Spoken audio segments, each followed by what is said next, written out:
Hey, no. There we go. Your sound's working, your sound's working, we're all good. Just making sure everything's technically working. Woo! Welcome, everybody, to Discussing Tabletop. Hey, it's our first episode in June 7th. It is the 7th. We're getting into that summer months. It's hot. It's hot outside. Here's the thing I have to say about it. I'm very unhappy because, like, we were getting gradually warmer, and then it felt like for, like, a month it was just cool constantly, and then it's jumped back up to, like, where it should be in the season. It, was, like, 60 degrees 2 weeks ago, and now it's 90. Yeah, California is so dumb. It was 90 degrees like 2 weeks ago, and now it's like, 75. 75 would be nice right about now, but it's like just way too humid, too hot outside. I just wanted that gradual climb. That there's definitely seasons you get it, and it's nice. No, you kind of adapt to it. You live in the great state of Pennsylvania. We don't get nice things here. It chooses weather randomly. There's no weather in Pennsylvania doesn't make sense. I mean, that's honestly weather in North America. Die for weather. Weather in North America doesn't make sense. Roll a die for weather sounds like California. Some days it's 90 in the middle of winter. Some days it's like 75 in the middle of August. I guess there really isn't any good consistent weather anywhere, though. So I guess unless you're like. You live in Florida, you don't know what seasons are, so... I was going to say, we're like any of the states that are very hot and dry in the southwest. Yeah, California as well. We don't have seasons. Anyway, shall we jump into our topics here, at least to start out with, get some news down, and start with a little bit of magic stuff, which our main magic-related topic I did want to talk about, because... Yeah, it's another secret layer, but no, it's a little bit better. Is it a good one? Let me check. It's charity related, technically. Whether or not it's got good cards, I don't know. There's some secret layers I wanted to buy, but the website is so bad that it's like, man, you just can't. Okay, so the website sucks. This is going to be a print-on-demand one. Thumbs up. That's is good. 50% towards charity, which is for the National Association of Latino Arts and Culture. Cool. So they are doing it with a bunch of artists from Latin American countries, and the cards will have a Spanish and Portuguese on select cards for the titles, and also there's an alternate version where, I guess, depending on which country and culture you're talking about, it will be either in Spanish or Portuguese. I am very bad at languages, so if I swap these, which you can do on that website, to the different ones, I'm not going to lie.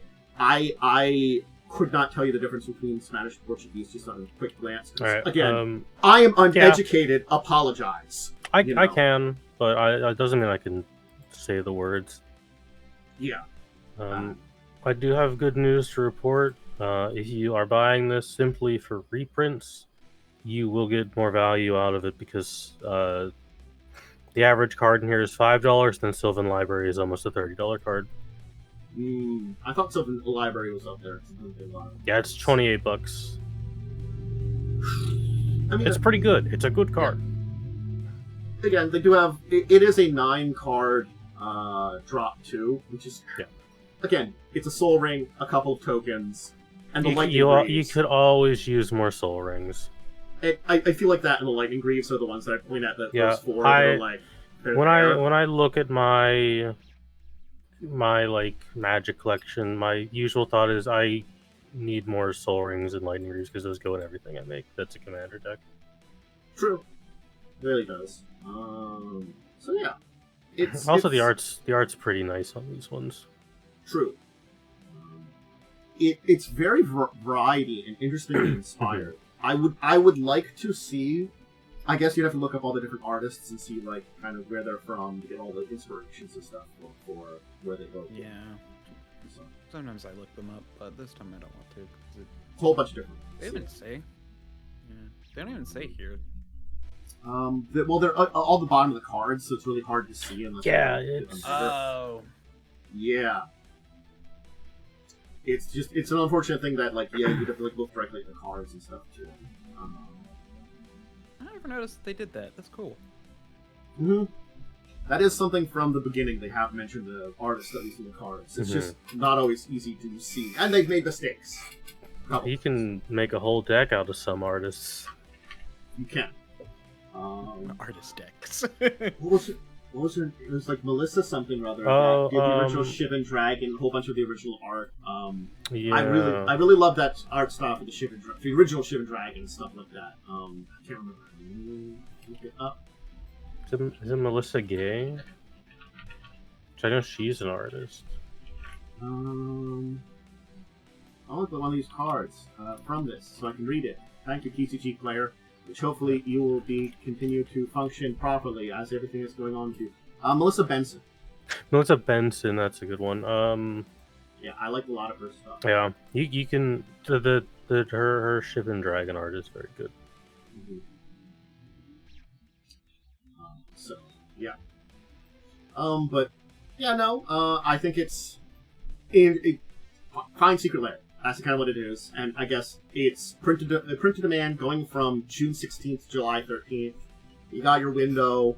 You have your chance to see, like, you like the art, you want the cards, all those kind of things. It feels like this should be for all of them, but they only do this kind of thing for the charity ones. Yeah, you know, it would also be cool if, like, the website was good. Website is not great. Yeah, no, it really isn't. The other big thing related to Magic for this week is they have, after 20 years, updated the Gatherer. Which is, if you didn't know, it was Wizards' online database for their cards. I have briefly looked at it, basically because I accidentally went there and was like, oh, holy shit, it's upgraded. But I don't think I've ever used Gatherer for anything in my entire life. I've used it for... It was a very easy way of seeing an entire set in card number order. Most of the time nowadays, it's used for, like, one of the side, like, research things, because it's a little easier to search than, like, some of the other online databases for, like, if I'm doing an episode on Innistrad, I need to look up something that has a certain keyword on it, things like that. I remember I was playing Magic a bit ago, and I did have a card from, like, 1995, and I had to look up what the hell this card even did, and I used some stuff on Gather to figure that out. It's interesting. I haven't really dove deep into the update again, so I don't know how good or bad it is. Like, I can't say for sure, but it certainly... I don't know, take a look at the original Innistrad. Okay. Go by collector's number. By set. Yeah. So. You have to, this is the thing that I feel is a little... both better and worse. No, it's worse. It used to be that they give you a list. Now you actually have to, like, it tells you the latest ones, and other than that, you have to know a set name. Where it's sometimes you're not remembering a set. Oh, is that under advanced? If you go all the way down to the bottom, all sets, and then it gives you a list. Oh. Sets, there's all sets there at the bottom, and then that gives you a list of all the sets. Yeah, the website definitely looks a lot nicer now. Yeah, okay. Yeah. I don't... That displays it pretty nicely with different pages. Cool. You can do different card displays, large. And you can sort them by set name, set code, card count, and release date. I'm not sure why you'd, like, sort by card count. There are reasons for a lot of things. I'm not going to lie. They're not always good. Yeah, I'm not really sure. And that, like... Yeah, that's a weird one, sorting by card count. Commander Master from December 2020, or no, sorry, June 12th, 2023, July 12th, 2023, there we go, my brain can remember dates, is the largest with 1,068. That one's got a lot in it. Yeah. All those cards are also fairly cheap as well. Yeah, there definitely is some... When you start playing Commander, that's when prices really matter.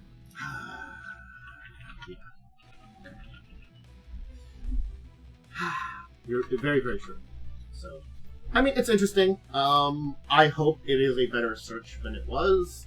This is a good place if you're looking for also errata on rules, especially in cards. So I think that's what it's good, in the past I used it. It's also good if you have an older card, and you need to see if there's a better printing of it. Because I know my copy of Doomsday, I think, is from like the Ice Age set, and it has a really poor rule wording on it, so I often have to look up a better wording for it to know what the hell this card is supposed to do. Yeah, definitely it is a good resource to have, and I'm glad they updated it. Again, up to you whether you use it or not. It has its uses. It's a good database. Yeah. Alright, so that's kind of the main Magic stuff that's going on now. I mean, if you are interested, like the Final Fantasy set, I think we've talked about it repeatedly. Is that out then finally, or is it coming out? I think the pre-releases are going on soon. Pre-releases might be this weekend. Yeah, I think I think it's this weekend. I'm a little behind because I don't go to my local game store weekly anymore. Yeah. And I'm probably not buying anything from it until July or August, so the prices go down a bit. Yeah, okay. So the pre-release is this weekend because the release date's next weekend. Gotcha. Yeah. I know my local game store has found some unique and interesting ways to deter scalpers. One of which being that on purchase they will unseal your box so it was devalued. I mean, I'm not necessarily against that. I don't either. I'm fine with it, but I also am like, it sucks that this is kind of necessary. Yeah, I think that's the entire thing too. It really does. So we'll see what's going on with Magic World as it continues. But we can talk a little bit about some D&D related stuff too. Yes. And the big thing is, of course, there is going to be a single-player video game for D&D in the works. This was originally apparently reported on by Variety, so I got the original one there, though there's a couple other things. It's a partnership with Giant Skull, which I'm not quite sure what Giant Skull has done. Yeah. It's also supposed to be a single-player action adventure. Oh, okay. So, Giant Skull is founded by a bunch of people who quit from Respawn Entertainment. Okay. Who are famously the Jedi Survivor and Titanfall people. Oh, okay. So, and I like Jedi Survivor. Makes me sad about what's going on there. I started playing it, and I'm like, I love this game. Probably not getting a third one, hate to break it to you. That's make me sad. I'll enjoy the game while I've got it, but maybe this game will be the replacement kind of for that one. I mean, I'm gonna be real. If it is like a Souls-like D&D game, I'm kind of there for it. Yeah, the light Souls kind of aspects of Jedi Survivor, I think worked okay. They're not too hardcore. Although I did find Jedi Fallen Order. Is that the first one? Yeah, Fallen Order. I did find those two a little bit too easy, but I also play too many Dark Souls games. I have way too much time in Elden Ring.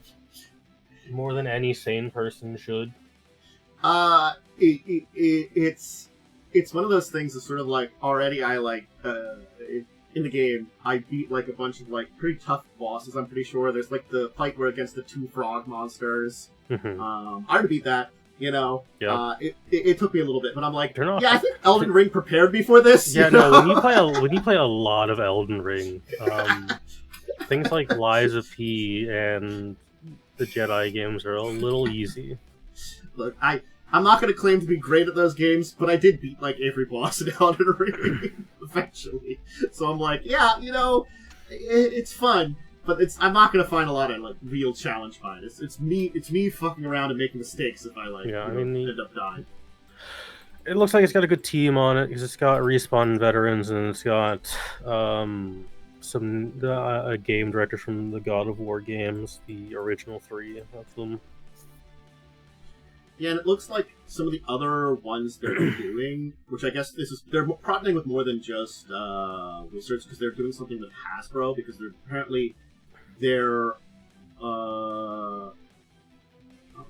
wait. In addition to this new project, Wizards of the Coast's growing lineup of current and upcoming games includes. Why are they mentioning one of these here for Wizards? Or is this giant? They're mentioning Exodus. That's the thing Wizards is. And then a G.I. Joe game too. Alright, the G.I. Joe game's kind of funny. Which I guess that's Hasbro, but I don't know why they're mentioning Wizards for that. Gotta get all the buzzwords in so the article comes up on your Google search. I don't know. I mean, I'm all for it. It's got a good team. It's really going to depend on how much Wizards of the Coast pokes and prods them. Because everything I've heard, being any type of partnership with Wizards is a nightmare every time. Yeah. So I haven't commented because I haven't been able to look at the article because I'm trying to get around the please disable your ad block. Oh god, yeah, the ads are kind of awful. Yeah, my browser has an ad block that thankfully is not picked up by a lot of these sites. You're gonna have to tell me what that is. I can look at it. Look at my extension to tell you block origin. I do That's have the good one. A couple other articles. I don't know if they're those be better. Yeah, you should install uBlock Origin, everyone. It's very good. It's one of the best ad blockers out right now. Wonderful. So, yeah, again, hope for the best for this one. And, you know, I like a good D&D video game. I wish there were more modern good ones. Yeah. So, maybe. But there is more going on over at Wizards than just them working on it, or having some people that are partnering with the video game. Hey, you know those people that left, aka Chris Perkins and Jeremy Crawford? Apparently they are actually looking for people to replace them rather than, I guess, maybe going for within the company. Because it says they have a posting job listing for a head of game ecosystems and a principal game designer.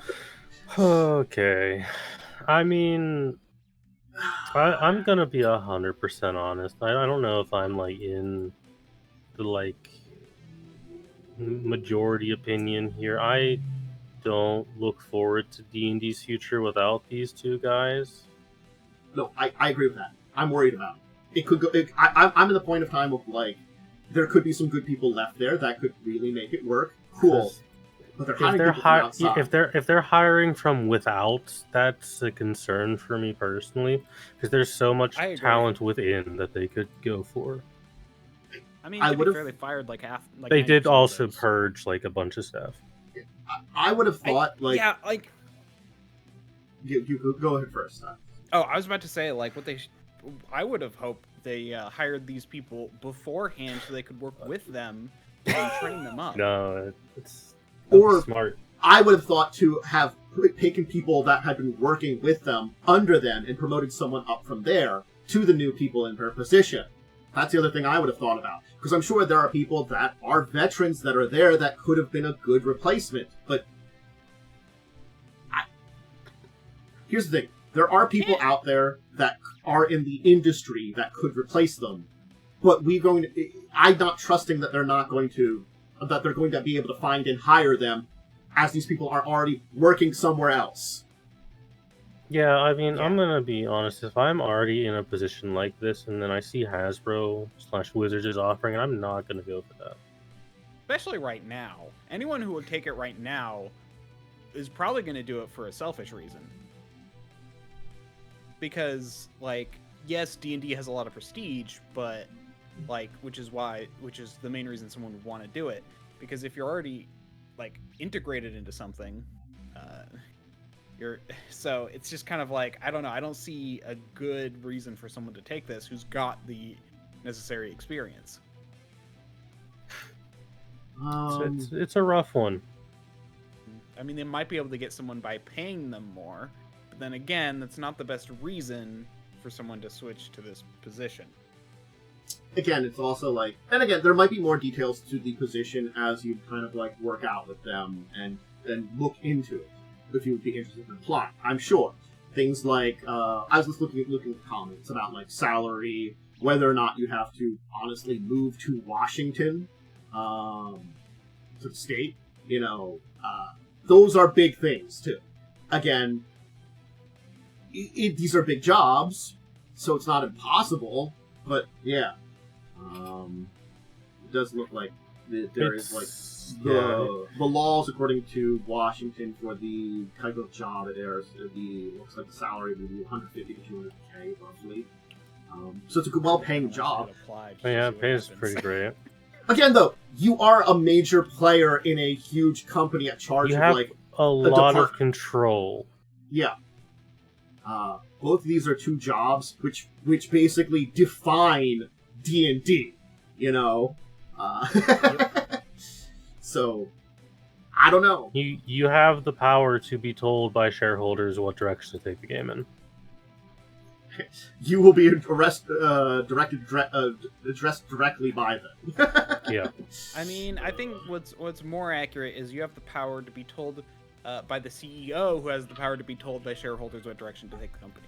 True. So, I didn't put the. Because let's be real, it has to be pushed through that lens of a person who has no idea how to run a company, as we've all learned by this point. As I heard more recently, someone say is, why do we keep putting people in charge of industries that have no knowledge or connections to those industries, whether they be artistic or otherwise? That's just because when you're like a rich CEO person, you just kind of like float around the sphere of companies. Oh my god! I just that's realized usually how it goes. This is the weird British aristocracy in the during the British Empire, where just like British nobles would just go around and be like, "Well, you're important. You can do something." Chad, It's the same thing. He's finally becoming class conscious. He's Opened my finally eyes. Understanding. Oh my god! He's finally getting it, Chad. He's understanding how it works. It made me think of it because of the oh god, I can't remember people that do it, but they were doing the Meet Me on the Bounty. Yeah. One of those like the history people. Anyway, they were talking about that. Are you a terrible bumbling idiot? Well, your parents have lots of money, so we'll hire you. True. All you gotta do is be rich. God. They'll let you do anything. I don't know. Good. I hope that we see at least one good name here, but like just seeing that they have like this. I don't know. I don't have a lot of hope, unfortunately. Yeah, okay. I will say one potential saving grace. There are actually certain legal measures where, even if you are hiring internally or planning to, you do sometimes have to like post an open thing just to like, because you prevent like certain things legally. Like in the end, it doesn't really. I think it'll end up okay, but I don't think, because I'm already so like iffy on the direction of current D&D anyways. Yeah. That I don't think. I think I'm just gonna. Pat's my 2014 book. I think I'm just gonna stick to this one. Yeah, and my constant edits I make to it. Yeah, if you're going to get into D&D, there are, I'd probably say, Tales of the Valorant, D&D, D&D, what is it called? No, D&D 5e Advanced, I think is what it's called. I think there's a third one that's basically just D&D but better. There's a bunch of them. Yeah, there's a bunch of them. And I'm not gonna lie. The other thing is too, like, either getting into some of these, if you want to stick with just your old D&D and just use some of the stuff from their system, you can just I mean, it's just you're just rolling a 20-sided rock. Yeah, and that's D&D. It's such a sad thing that like we had such a long time that I feel like was even longer than what had been the development of what is one D&D. That we had no Anarch Arcana. Didn't really have them. No. They kind of stopped them. And now we're getting a bunch of them, and they are like, well, these are really interesting, and kind of like Now you're talking about this? Yeah, I mean, 2024 D&D is like fine. I've played it, I've run it. Well, okay. Just think it's not as good as it should be. Yeah, no, I agree. I just think it needed a lot more time to cook. It's very apparent. And it's just they wanted to get it out for their anniversary without planning it far enough ahead. To this day, when they brought out the first UAs that were like sweeping changes, I'm still mad that they like scaled it back from that to just be here's 2014 5e, but like a little bit different. Yeah, it's like here's a little bit different, you know. So we've made the wording better in some places and messed it up everywhere else. Yeah, we've made it. We've clarified some things and then ruined a bunch of things. And... Hey, it's okay because see invisibility actually does something now. I forgot that bit.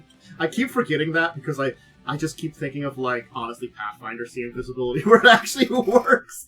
But every time that catches me off guard when people are like, oh no, 5e see invisibility. 5e 2014 see invisibility did nothing. Mm-hmm. Mechanically, it was a waste of a spell slot. It didn't work. That's fun. Yeah, because it just allows you to see invisible creatures and objects. Yeah. Anyway, so and honestly, it is kind of cool that like at rules is written, it does let you see creatures. Like I do like the idea of being able to see creatures who are or have the invisible condition, meaning it can help you see people who are hiding. Yeah, we'll just have to see how things go in the future. All right. Shall we continue our discussions with a little bit of Pathfinder? As Worm, you own the Shining Kingdoms book. Yeah, I didn't really look into it much because after just kind of digging through it, it was very much just a generic setting book. It's a lore book. Yeah. Yeah. I mostly look for the because I like the lore, but I don't like sit down and read it. Because I honestly never really planned to run a game in Galarian. Gotcha. So, but I did look through, and it is kind of neat. Actually, I do kind of like this. I don't know. Has they done this before, where they have an actual like settlement, with like the settlement level before, and they like I description think of it. Yes and no. They did that a lot in first edition. I haven't really seen as much of it in second edition, and I'm glad if they're bringing it back because that was a great way of like on a fly seeing information of a settlement and understanding it. There's so many settlements that I'm like, I would like to know more about this place, and this little like excerpt would be enough to give me basic information. I think. Yeah, Isran, Settlement 12. And I like how they give the settlement level because they say, oh, settlements have levels, but they never really state what they are outside of, like, Absalon is level 20. Yeah, I think it's really meant to be, like, the kind of things you find there. Like, you maybe find, like, NPCs that are around that level, or equipment that would be around that level, and stuff like that. Yeah, it's supposed to be, like, so basically the settlement level is basically more, as far as I understand, economic, because, like, basically that's the level you use for things like buying and selling stuff and, doing work work at that level. So it's like the economy has to have enough to supply someone of that level. Yeah. But yeah, it's like Isran. It has capital of Galt and seat of the Reconciliation Council, government, citizens council headed by chairperson, population 46,000, 91% human, 4% halfling, 2% elves, 1% gnomes, 2% other. Language common, religions, castrial, etc. Threats, economic instability, insurgent activity, urban decay, anonymity. Man, those sound all like Galt. Yeah, anonymity thanks to decades of administrative negligence and deeply entrenched reluctant. So it gives like a little brief thing. By spending 24 hours on bribes, at least 100 GP, the characters can level, or the per character level. Oh. You can obtain forged documents, so it's like it gives just like a little thing about how the settlement works and some things you might be able to do there. And then a few important people, because like four important people. So that was kind of cool. So Neat. And yeah, it gives them. I actually was surprised about how many fun little pet options there were. There were like 3 areas with like pet options. So one of them is a llama that basically is just like so shiny that it blinds people. Nice. It's just like a pedigree llama that's just like, I am so shiny and magnificent looking. We were bred for our shiny coats. The point of where you can actually, like, their assist ability or whatever is to blind someone. Look, I'm not gonna lie. Fantasy pets are always like one of those things that I really do love a lot, and I'd love to see more because they're just funny. I'll show a picture of the thing. Like I really did enjoy. Most you that had the pipe fox. Yeah, I had a little pipe fox, dude. That sounded like he was from New York. Yeah. That's the goat that can blind people. I mean, that's one thing I like about. I don't know how far Tui does it. Again, I have a very unfortunately tragic history with my liking of Tui.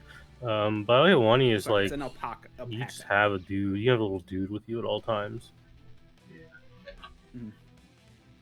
That little dude does things mechanically, unlike 5e. True. Support benefit. Your Bacalia's shining fur reflects light into your enemy's eyes until the start of your next turn. The creature within your Balacala's reach that you damage with your strikes are dazzled. There we go. Yeah. So there was a few of them. There was a little frilled lizard. I think there was also some stuff for the undead people. So there's some undead benefit, undead feats and stuff. And I mean, again, that's something that they've introduced that it'd be good to have. Archetypes. Yeah, archetypes, items. They a lot of the usual. Mm-hmm. So yeah. Cool. Mm-hmm. Some creatures as well. It's definitely more of a book that I would love than you. I feel like, because I'm a big sucker for a lot of that lore there. Yep. But, cool. So that's the book. It's definitely, if you want to check out that region of Valerian, I definitely would recommend it. Because there's a lot of interesting stories to tell there, especially like Old Paladin and Absalom and stuff like that. The big areas of those regions. Yeah. Because I don't think they've covered those areas since 1E. They briefly touched on them, but they really haven't dove into them since 1E. And 1E, the last time I talked about them was before, like, pretty much every adventure path. And there's been a lot of adventure paths in that region. So it's sort of like, a lot of shit's gone down. Yeah, I mean, that might be why they've taken a while to get back to it, is because it's been touched on tangentially so much, but, do you really want to have a bunch of have to track down a bunch of tangential information to find out about something? I guess it's that thing that, like, they don't have to revisit as many places, that they don't have as many adventures. It's sort of like, yes, we have information on these places, but, like, I'm going to say, like, Ustalov, yeah, some shit happened there, but nothing major that would affect how the country works or anything like that. I mean, the Whispering Tyrant showed up, but he also... he blew up the neighboring country. That's a little bit important. I know, but it also, like, Ustalov's like, I guess more undead's going to wander in here. Tanthus, I'm gonna level with you. The blowing up Lassel, I think, is really gonna affect the trout population. Look, I'm not gonna lie. It's like, Ustalov's like, more undead problems?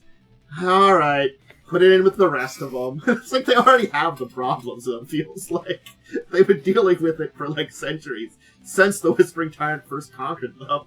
They're like, it's just an it's the infestation they can't get rid of. It's like cockroaches, except it's undead. I don't know. But yeah, no, I don't mind the revisits. I would like to see more places, but the revisits, even though do a good job, since it has been quite a while. Alright, cool. That's some good things from the Shining Kingdom. Alright, we got some interesting updates from Chaosium. Basically, they're getting a new CEO, and Mike Merles is leaving the company. So I think we might talk about Mike Merles leaving the company. He's going to work at Asmodee, but he's still going to be helping out with certain projects. Yeah, but it looks as though Neil Robinson, he's a press release bevy, moves the company. The former CEO. So basically, Neil Robinson is becoming the new CEO, and he was the CEO. So I'm guessing he stepped down for whatever reasons to do something, maybe retire or something. I don't know. I haven't really watched. And now he's coming back as the new one. And it looks like they've got a bunch of people moving jobs. They've announced a bunch of, like, movement around the company. Big executive shuffle. Yeah. So, these kind of things happen, but a big shuffle like this, we'll see what it does for Chaosium. Chaosium does some interesting stuff. You know, hopefully this will just be a easy kind of shuffle around and make things work a little smoother. Don't know, though. I mean, hey, if someone's unhappy with their job, they can always go to Hasbro. True. And be unhappier? I mean... Factually correct. Good. Sure Hasbro will keep them up and drop them a hat. So. I mean, honestly, it's kind of hard when it's all like, yeah, it's not gonna... Oh man, do you really want to enter that shit show? Like, anyone who's in the business is, like, really not happy with 5e at the moment. Yeah. Anyway. It's not really isn't working, so I don't know why it's not working. Is it just drive-through RPG? Sorry, I should have said that. Okay, there we go. Okay, so that's a big thing for Chaosium. Hey, I tangentially know this exists. Like, I've heard about it, but haven't looked into anything related to it. But apparently someone decided somewhere to make a... oh gosh, I saw this, actually. The Wait, did I buy this? Or did I just put it on my wish list?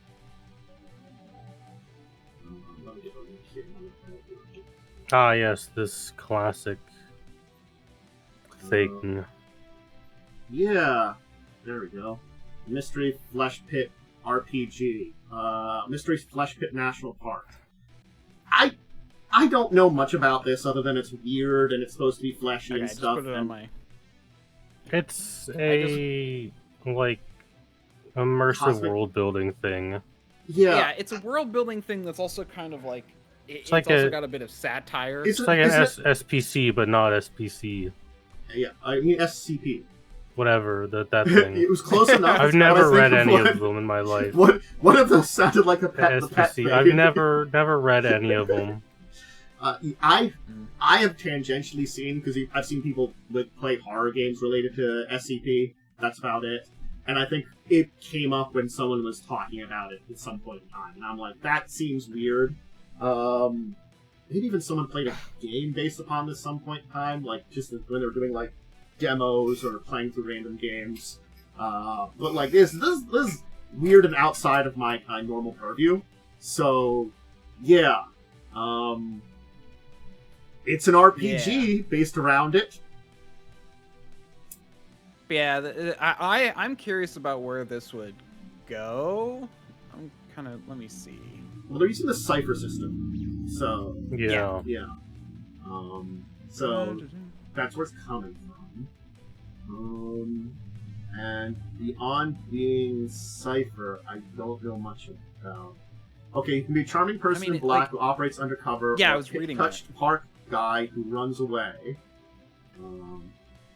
So I guess it's sort of like people that work around it, and you're doing that. Employee, subcontractor, keep your head down, find yourself a class, special contingency.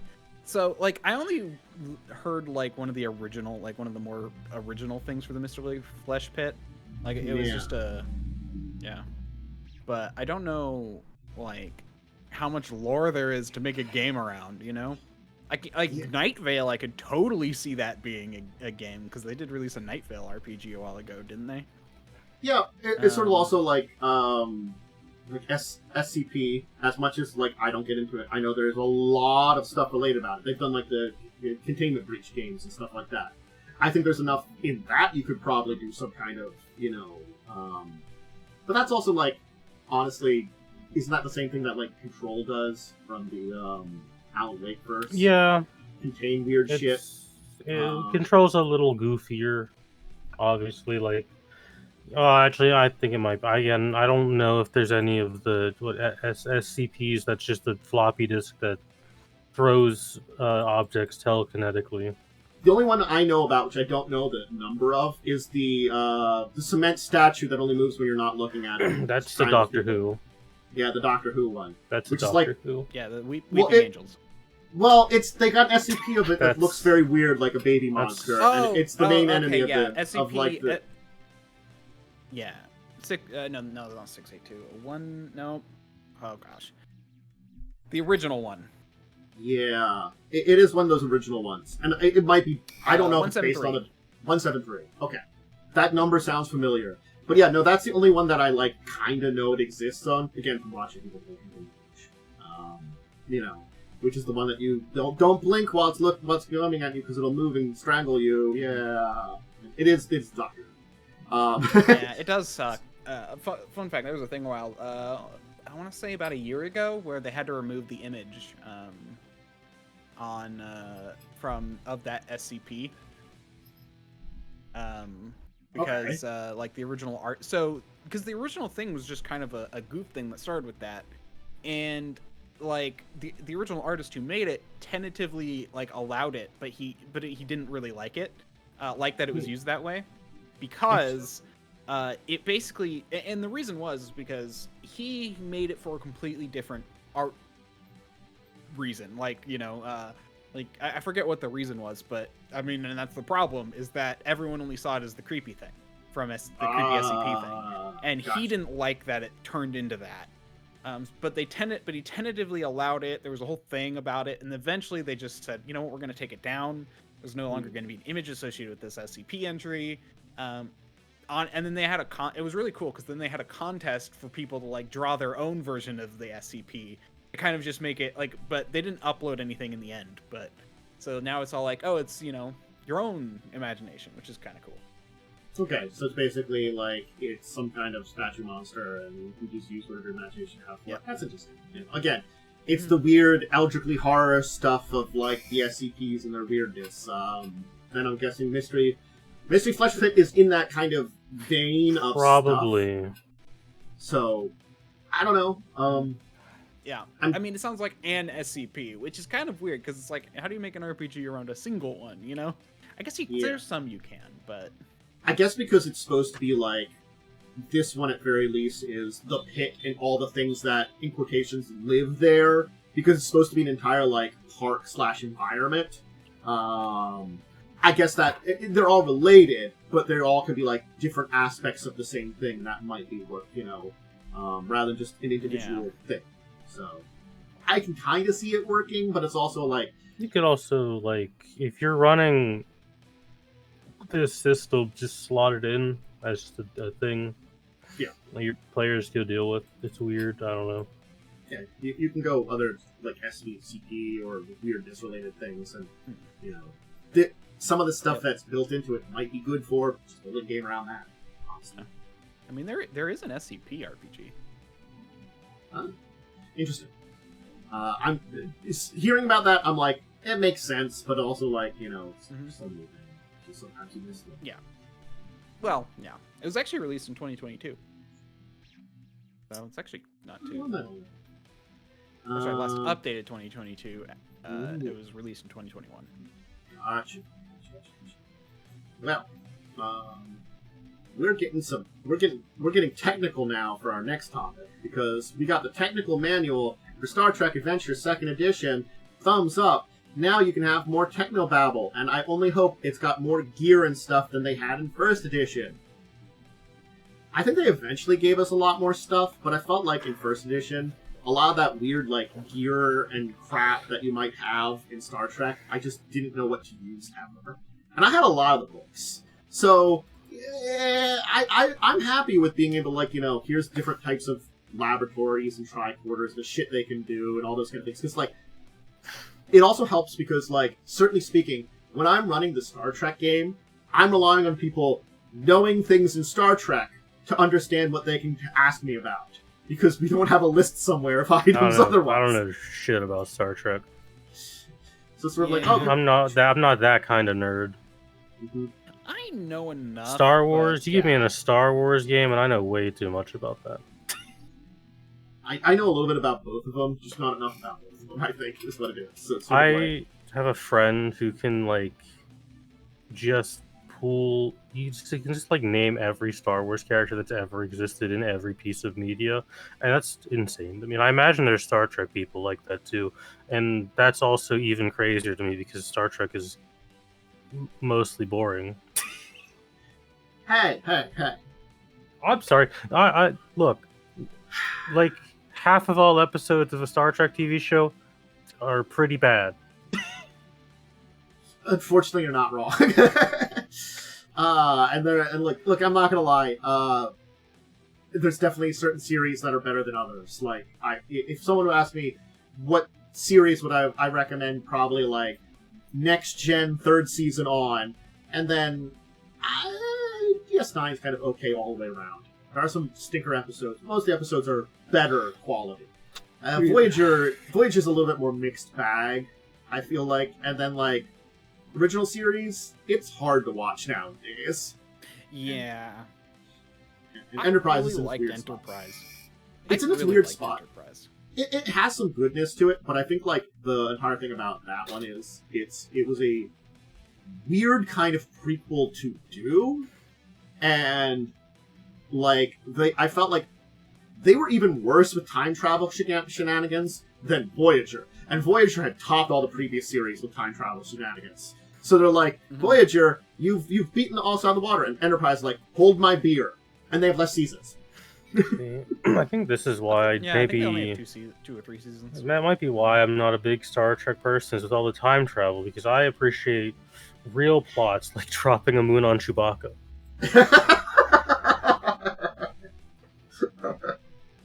I mean, you had it coming. that Wookiee had it coming. Just drop a moon on him. Yeah, I don't know. I'm happy for this kind of stuff. I really do actually want to kind of like look at what they have in here at some point in time. PDFs. I mean, I'm sure if Yeah, you I like could be just are a fan of Star Trek, it's probably a good book to own as well, just because it's got all the bits and gubbins in it. True. Yeah, they do kind of go over like the evolution of the hypo spray, and I see one thing just like hypo spray 2250, hypo spray 2287, hypo spray 2361, and all the different varieties they had. Yeah. There is some very like interesting and good information I think that are in here. That is definitely helpful if you're doing a Star Trek Adventures game. And it's one of those things that they do provide a little bit about that in the main book, but like I feel like this is like unfortunately a lot more needed than a lot of other things in a Star Trek game. Because Star Trek is a very tech-heavy game. Like, Star Wars is a lot more about the adventure and stuff like that. Star Wars is, you got your cool samurai guy doing things, and then occasionally they'll spout some philosophy. And hanging out with, like, a space outlaw. And then you Star got Trek, Andor, which is, like, just good. And then Star Trek also, apparently the Romulan tricorder is a Nintendo DS. I mean... It's a solid design. You're not wrong. You got your top screen, and you got your bottom screen for pressing the buttons, and you got that little really terrible microphone in the middle there that doesn't really work very well, but they like to include it in games for some reason for you to blow into. Oh, especially when a game requires you to use it for some dumb reason, and it never works right. That's good. This is good. But, no, I was gonna say, Star Trek is all about, like, exploration, discovery. It's a different kind of feel. It's really, its stories are meant to be all about that. It's a Western versus a samurai drama, more or less. Yeah. Because Star Wars is very samurai inspired. Star Trek is literally a Western. It really is. It's the Brave New Frontier, and especially original series, and DS9 is very much so like I think I heard someone compare it like very Deadwood in a lot of ways. Yeah, you gotta go in expecting a Western with a lot of talking and not the best production budget. I mean, up until recently, they've had some good budgets recently. That's true. The recent shows have looked more than just people standing on a bridge while it shakes. I'm not gonna lie. Oh, Apparently, their two animated series are very good. The new animated series. The old one was very of its That time. one was a show. That one was a show, the original animated series. But I'm talking about Lower Decks and Progeny.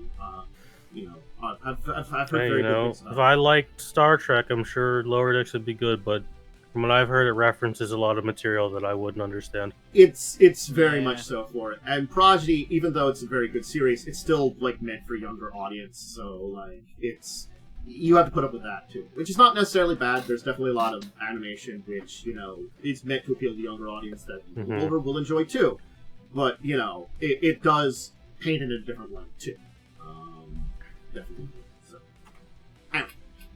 So there we go. And the problem is almost all animation is directed towards children. Unfortunately, there's this weird idea that adults aren't allowed to watch cartoons for some reason. And then when we get adult-oriented cartoons, they're ugly to look at.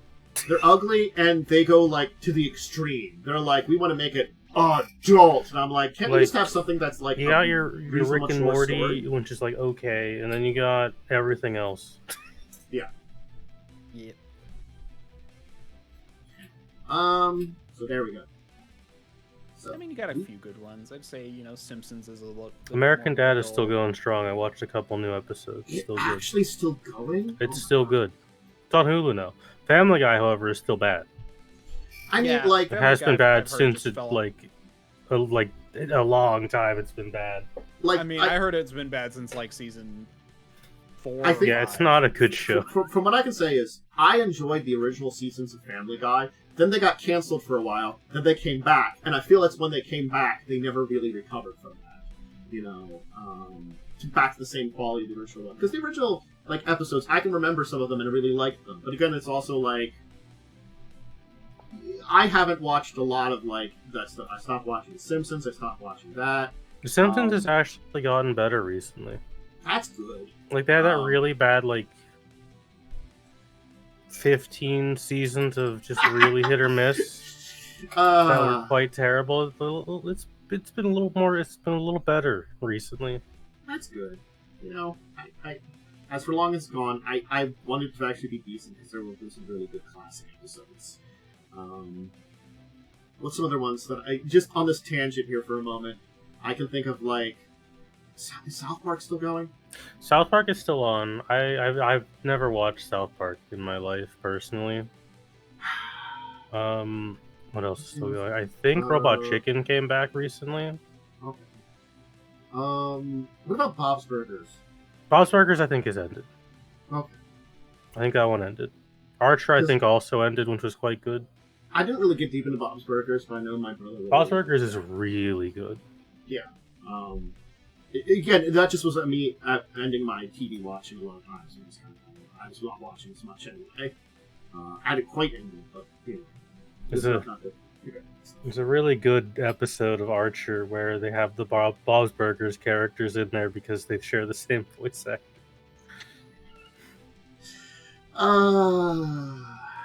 Yep. That's a joke that it works. It's a really good meta joke.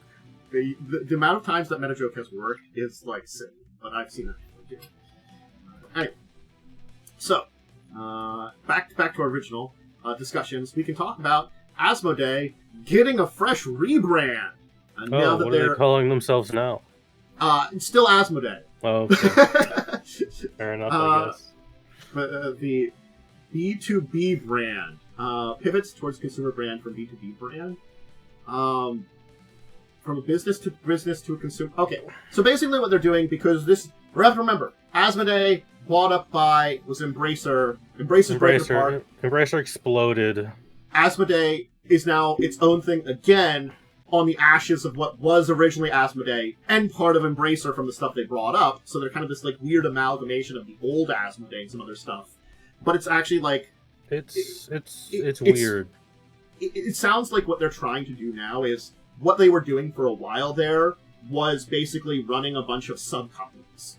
And that's something that I had noticed at PAX Unplugged many, many years ago, during its earlier days. It's sort of like, you saw Asmodee, and Asmodee is really like, here's some other companies that we technically own, go check them out. You know, that's kind of what they were doing. Now it sounds like they want to, rather than be that, they want to be the face of the consumer more or less. Which it could go fine, in all honesty. I like Asmodee's fine for the most part. Yeah. I guess just hope give my Star Wars games back, please. Yeah. Yeah, that's the one thing. It's like you can't buy them right now. Yeah, you can't like buy the books, and it sucks. I guess it's also better because it's sort of like they're trying to consolidate everything under their one flag. That they've got all these like sub companies that are studios that are doing their own things, and just bringing them back under the single umbrella makes it be like, yeah, this is this group of people doing it still, but it's us overall, which I think kind of is, I guess, better. Makes you better. Embracer did a lot of weird stuff to a lot of industries, and then exploded. Yeah. Yeah. I don't know. I mean, I can't read this article because it's just not loading. Yeah, it's that article for some reason is like forever loading. I don't know. Well, why. I can't even. I actually tried just going to the main website. I can't even get to that. So I think their website's down. Yeah, well, yeah, that's unfortunate. Ooh, then I better not reload these. Then I'll put the links to the next couple ones of these, but careful of the if their site is down. Oof. Rip website. Yeah, that kind of sucks. Yeah, I see. I tried listening. Yeah. So, all right. I guess we'll quickly go through our next two topics, which use links to those websites, but you can look them up yourself. Is we're going to talk about some tabletop versions of mobile games.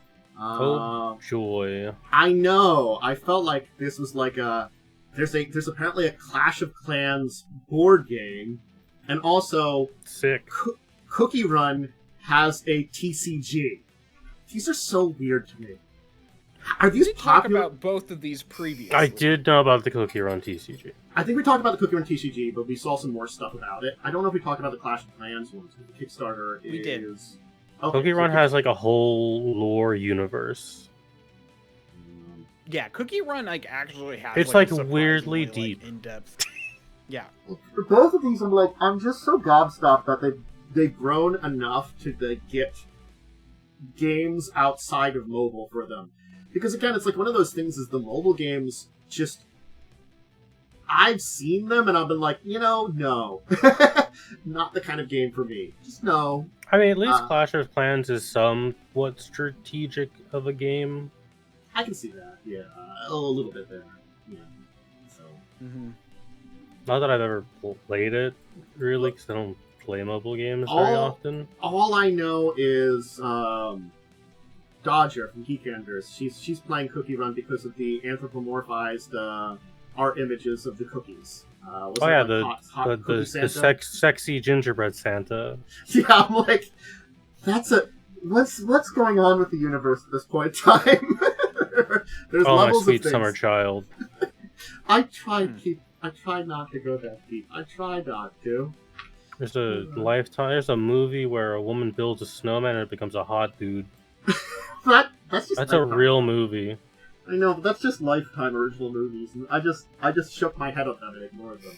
Even though I think my mother watched a million of them. Especially the Christmas related. Was your mom a big Hallmark fan? Yes. Hallmark movie fan? Yeah. Oh, those yes. Christmas Hallmark movies, which I think they're still being made. have the same they are all the same plot. They are all the they same. are all the same plot. They all are the same cover. Like I don't know. I saw someone show them all side by side. They're literally all just like a man, a woman, and just on like a background, and it was like all. It's got it figured out. My mom is a person that read for many years romance novels, and she read thousands of them. So she has read a lot of romance. Because again, every job she has plenty of time to sit and read during them. So she just read lots and lots of romance novels. Many a romance novel. Anyway, so the Hallmark movies just the next step. But those are games that I guess I don't know if they're coming out. There's a tabletop one for Clash of Clans. Sounds like I guess it's going to be defenses deploying units raiding. I guess it's going to be like a tactical kind of game. And then of course the TCG for Cookie Run. Like if you have characters, you can make a TCG. That's true. That's literally all it takes. It's just, if you have character art, bam, you've done half the work. Speaking of character art, this is a card game that the name was kind of familiar, but I really maybe had heard in passing ages ago. Apparently, the Overpower card game is getting a set called the Edgar Rice Burroughs and the World of Legends. So the guy who did Tarzan, they're just doing a bunch of Tarzan cards and stuff, I guess, and other things. I don't know enough about other Edgar Rice Burroughs' other works other than Tarzan. What's other ones he's done? I don't know.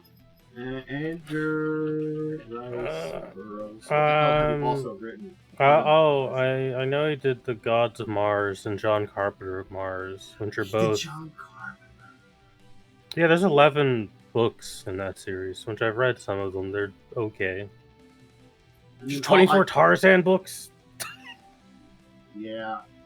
Placuter, Venus series, Caspic series, Moon series, Mucker series, some other sci-fi, some other jungle adventures, some westerns, some historical novels, and some other just random works. He wrote a shit ton. It should be fair, these are very easy. It's a very easy time to be an author. I don't know if I could go back and read these. So apparently, I guess it's going to be based on his, not only Tarzan, but his other characters, I guess. Is it going to be as racist as some of his books? Probably not! But again... Oh, because, oh boy, some of his books are... You haven't read a Tarzan book? Oh. Oh, no, Oh, they are not great. They are not great, Annie, you have to look... To even become less racist, you have to start looking at Tarzan post the 50s. And even then, you're not good yet. You have to go to more modern day kind of stuff if you want to get rid of some of the undertones there that are really... Go watch the Disney one. That's that's the only good version. Yeah, But, yeah... 36 packs, 17 cards to it, which is 12 uncommons, 4 uncommons, and rare. They're selling the box for $210. Oof, but that's kind of around where card boxes are nowadays, unfortunately. Cardboard's expensive. Yeah. Buy singles. There'll be starter decks and power cards. It's good that there are other card games. Mm-hmm. And whether this one or not is a great card game or not, I don't know a lot about Overpower, other than... I've never heard of it. Again, it's a name that I was like, that sounds like I've heard of it, but I've never looked into it, ever. It's the kind of thing of you hear card games occasionally. But it's an interesting group of IPs to pick up on. I mean, that's kind of where I'm like, oh, classical works. I'm curious what else they do. Huh. Maybe it's just a new version. Was this an older one they're coming back with this one? I've looked at Overpower. Overpower TCG. Let's see. Oh yeah. Don't they have some Marvel ones? Yeah. It looks like the original version of this game came out in '95. Oh yeah, it was I've seen Marvel Overpower. Yeah. So they relaunched last year. Okay. Interesting. I was wondering why this name sounded familiar. Yeah, that's, again, Marvel Overpower, I think is where I heard about it too. Yeah. So I'm curious. I am curious about how the relaunch has gone. It sounds like it's back, and I'm just also curious as to what sets they're having now. It's something to look into maybe at some point in time. But it's cool that it came back, and I guess this is a better thing to grab because, honestly... Oh, okay, I see. I went to they had a Kickstarter page that, also, like, you know, they ended up being funded. So I guess that's where they came back. They put out a Kickstarter. And I guess now that they've had some success, they're putting out like this. And, hey, I think they don't have to pay for these IPs, or maybe they just have to pay, like, a family to use the stuff or something like that. I don't They're also that's using kind of a stuff weird from Top Comics, which has some pretty known comics like Witchblade in the Darkness. Okay. So it looks like the direction they're going is they're still using a lot of these IPs, but they're going for IPs that are like... They're famous enough, but not like... They've got like name recognition, but beyond that, no one like will know them too deeply. Yeah. This is like... if Edgar Rice Burroughs' family, or whoever owns the estate, like, you know, need to get paid, you know, they're probably not asking for $1 billion, like, you know, No, from, like, absolutely not. You know, so that's kind of cool, you know. That's an interesting direction. So. All right, well, that is our news for the week. Shall we dive into our deeper discussion topic? And this is one that it was another one related to some stuff I saw last week that I was thinking about to talk about. Because last week we talked about how the more monster species and how they're like used and displayed, you know. And we did focus a little bit on things like, you know, orcs, goblins, kobolds, and stuff like that, how they're often used as monsters. But they're also extended into a lot of, like, other, like, there are creatures you fight in a lot of RPGs in various ways, and, like, how they're oftentimes used, whether, like, you know, more modern RPGs, we look to more, you know, the thoughts of, like, what something is thinking and motivations, and it's not just, it's a guy attacking you anymore. Granted, you can still do that, but normally you do that with, like, it's bandits, you know, because they're, like, when you call it bandit, you're like, that's automatically a bad guy. They chose to be evil. I'm also thinking... They're born evil. They made choices consciously, kind of thing. That's what I mean. You know, the idea that if you're a bandit, traditionally, most of them have made some kind of conscious choices. But the thing is, there's more than just creatures that have old lore, that have problems, that exist in it. And there's a lot of games that are built upon their old lore. You have to kind of look at how a modern game like Pathfinder and Paizo has evolved over the ages, how they've very quickly been adjusting things, basically taking things that they were working off the corpse of 3.5 into what they made, and then they're kind of like evolving it constantly in the way they tell their stories that make them feel more like an organic world and where these people exist, and where you can still have, you know, like, the orcs have a culture that is based around, you know, the biggest and strongest, and that seems like a natural thing for them, you know, and you understand that culture, and if you understand that culture, you can possibly work with them, but they also might punch you in the face, or stab you, you know, something like that. You know, you come to understandings of things, and things have more natural motivations that they kind of build upon. But the problem is that when we talk about things, especially like, let's say, World of Darkness, or things in, honestly, Dungeons and Dragons, or things in Shadowrun is this fine line, because I feel like they've always done some good jobs of, like, being respectful, but also not respectful. Go look at Shadowrun 1st edition and 2nd edition art. It is problematic art, but they're not coming from a problematic direction, which is weird, because it feels terrible, because, like, long story short for Shadowrun, you know, shit happened to Native Americans. They gained back magic powers and gained a lot of control and basically built themselves out of that entire bad happening that happened in the history of there. So there is this kind of, like, respect for their culture and stuff that does kind of exist in there. Kinda, but it's 90s, so it's like 80s, 90s, so it's kind of there. But again, like, they do very, like... It's all through a very culturally insensitive lens. Through the lens of someone who doesn't know much about actual culture. Yeah. It's like they're not coming. It's like they're not coming from a bad spot. It's like the pulp version of that culture. Yeah, I definitely agree. It's in that case, it's not necessarily coming from a bad spot. It just has a bad lens, which they have learned to do a better lens as time has gone on. Thumbs up to them. That was an easy thing to kind of fix.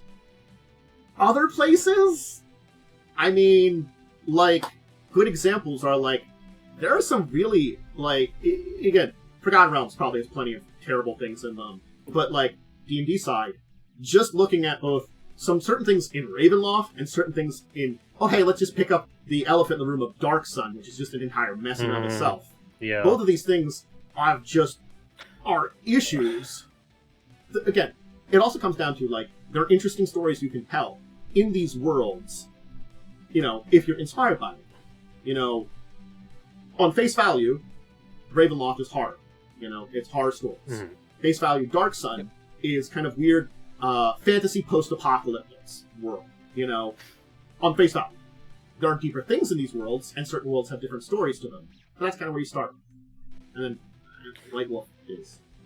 White Wolf's got a lot of problems. There's a lot of problems there. Mm-hmm. So I'm very much of the opinion these days that if you have, and this is coming from someone who is like so engrossed in multiple franchises that have existed and had active lore writing since the 1980s, sometimes it is so bad you can't address it, and the best thing to do is just to throw it away and start over. Yes. Pave over it. Like, I know people, like, back when Wizards redid the Drow, I know people were upset about that. However, I truly implore people to go and read old Drow lore and tell me how you fix that without just starting over. Which is what Wizards had to do. Someone was reading, like, what third... Like, I think for when we were talking about, like, the species last week, I mentioned that someone was reading out the old 3rd edition Orc lore. And it was bad. And this is 3rd edition. Yeah. This is 2000. And I just heard it, and I'm like, oh, wow! I didn't catch any of this back then. And this is just, what the hell were people thinking? This, like, it just made them out to be, when they are beings, utter monsters. You know, just, like, displayed them without, like... And the thing is, like, yeah, I do think there are a lot of problems with the Drow lore. And them just kind of railroading it. Here's the thing. They didn't get rid of them, which is the problem. Just getting rid of the Drow probably would have been the easiest way to get rid of that lore. But the problem is they kind of left them, and then I feel like that's for me is where, like, they could have told an interesting story. They just kind of slapped a reset on it, and then have been slowly down the line adding more to it. If you play Baldur's Gate 3 and you bring Minthara around, she does bring up a lot of newer, more palatable Drow lore if she's in your party. Okay, that's good. See, that's what I was missing. Is like I wasn't. It was very much an immediate. Okay, we need to like deal with this now, and then we'll write more later situation. I always felt like what they did was like, so you got rid of all the old stuff, but you didn't get rid of them. So what does this mean? It feels like they just kind of slapped something on top of it and just ignored a lot of that. And I think it's sort of like that's why it never felt good for me. You know, I wasn't against them fixing the problems with the lore and stuff with Drow. I just wanted like an interesting like reasoning or story or like something behind it that, you know, you told a story with your rewrite or something like that, you know, that it made it sound interesting. Because Drow and Orcs are the two best examples for D&D because they're both very racially motivated, and Drow, you could also argue, have a fetish content to them with how Drow women were displayed in that time. Yeah. So it's very much like you just, when it's that bad, you just need to sit down and just get rid of it and start over. Yeah. And to like a lighter note, because obviously I'm the big Warhammer loser in this group, Games Workshop does this all the time because Warhammer has been written for so long. There is a book that's quite old called, I think it's just called Space Marine. It's from like the 80s. There is a warning on that book basically saying, hey, this book is really not cool. It does not represent modern Warhammer, but we're going to keep it around so you can see, like, what dumb stuff we did in the past and how we learned from it. Yeah. I think the thing is, I definitely feel like it's okay to change, update lore, but usually, like, most times that it I feel like it works best when it feels natural as either a replacement, like it still feels like it fits with the what was going on. It's like a reinterpretation. It's kind of like how one of the entire adventure paths in first edition doesn't exist anymore in Pathfinder. They're like, hey, it was illusions by someone. The Pathfinders that went on this, they got really high from dark magic, don't know what was going on, So it's sort of like, that didn't actually happen. Yeah. Which one was this? There's a Drow adventure. I think Second Darkness. They just kind of, like, removed Drow. Oh, from the yeah, setting. they got rid of their Drow, yeah. Yeah, so it's like the serpent folk were really the ones behind what was going on and used magic to kind of trick people to think there was another race of dark elves down there. So, They said, so, like, another example of Warhammer, just like, because Warhammer does this a lot, where they're just like, okay, we can't use this anymore, it's not cool anymore, we gotta get rid of it. Can't do that one anymore. There's the Ultramarine books from a fairly decent amount of time ago that deal with something called the Demon Kabbalah, which is maybe one of the genuinely most upsetting things I've ever read in my life. I'm not going to go too deep into it. It's a lot of, like, sexual assault, basically, which Games Workshop tends to shy away from very heavily. For good reason, because they don't want to write that shit. Yeah.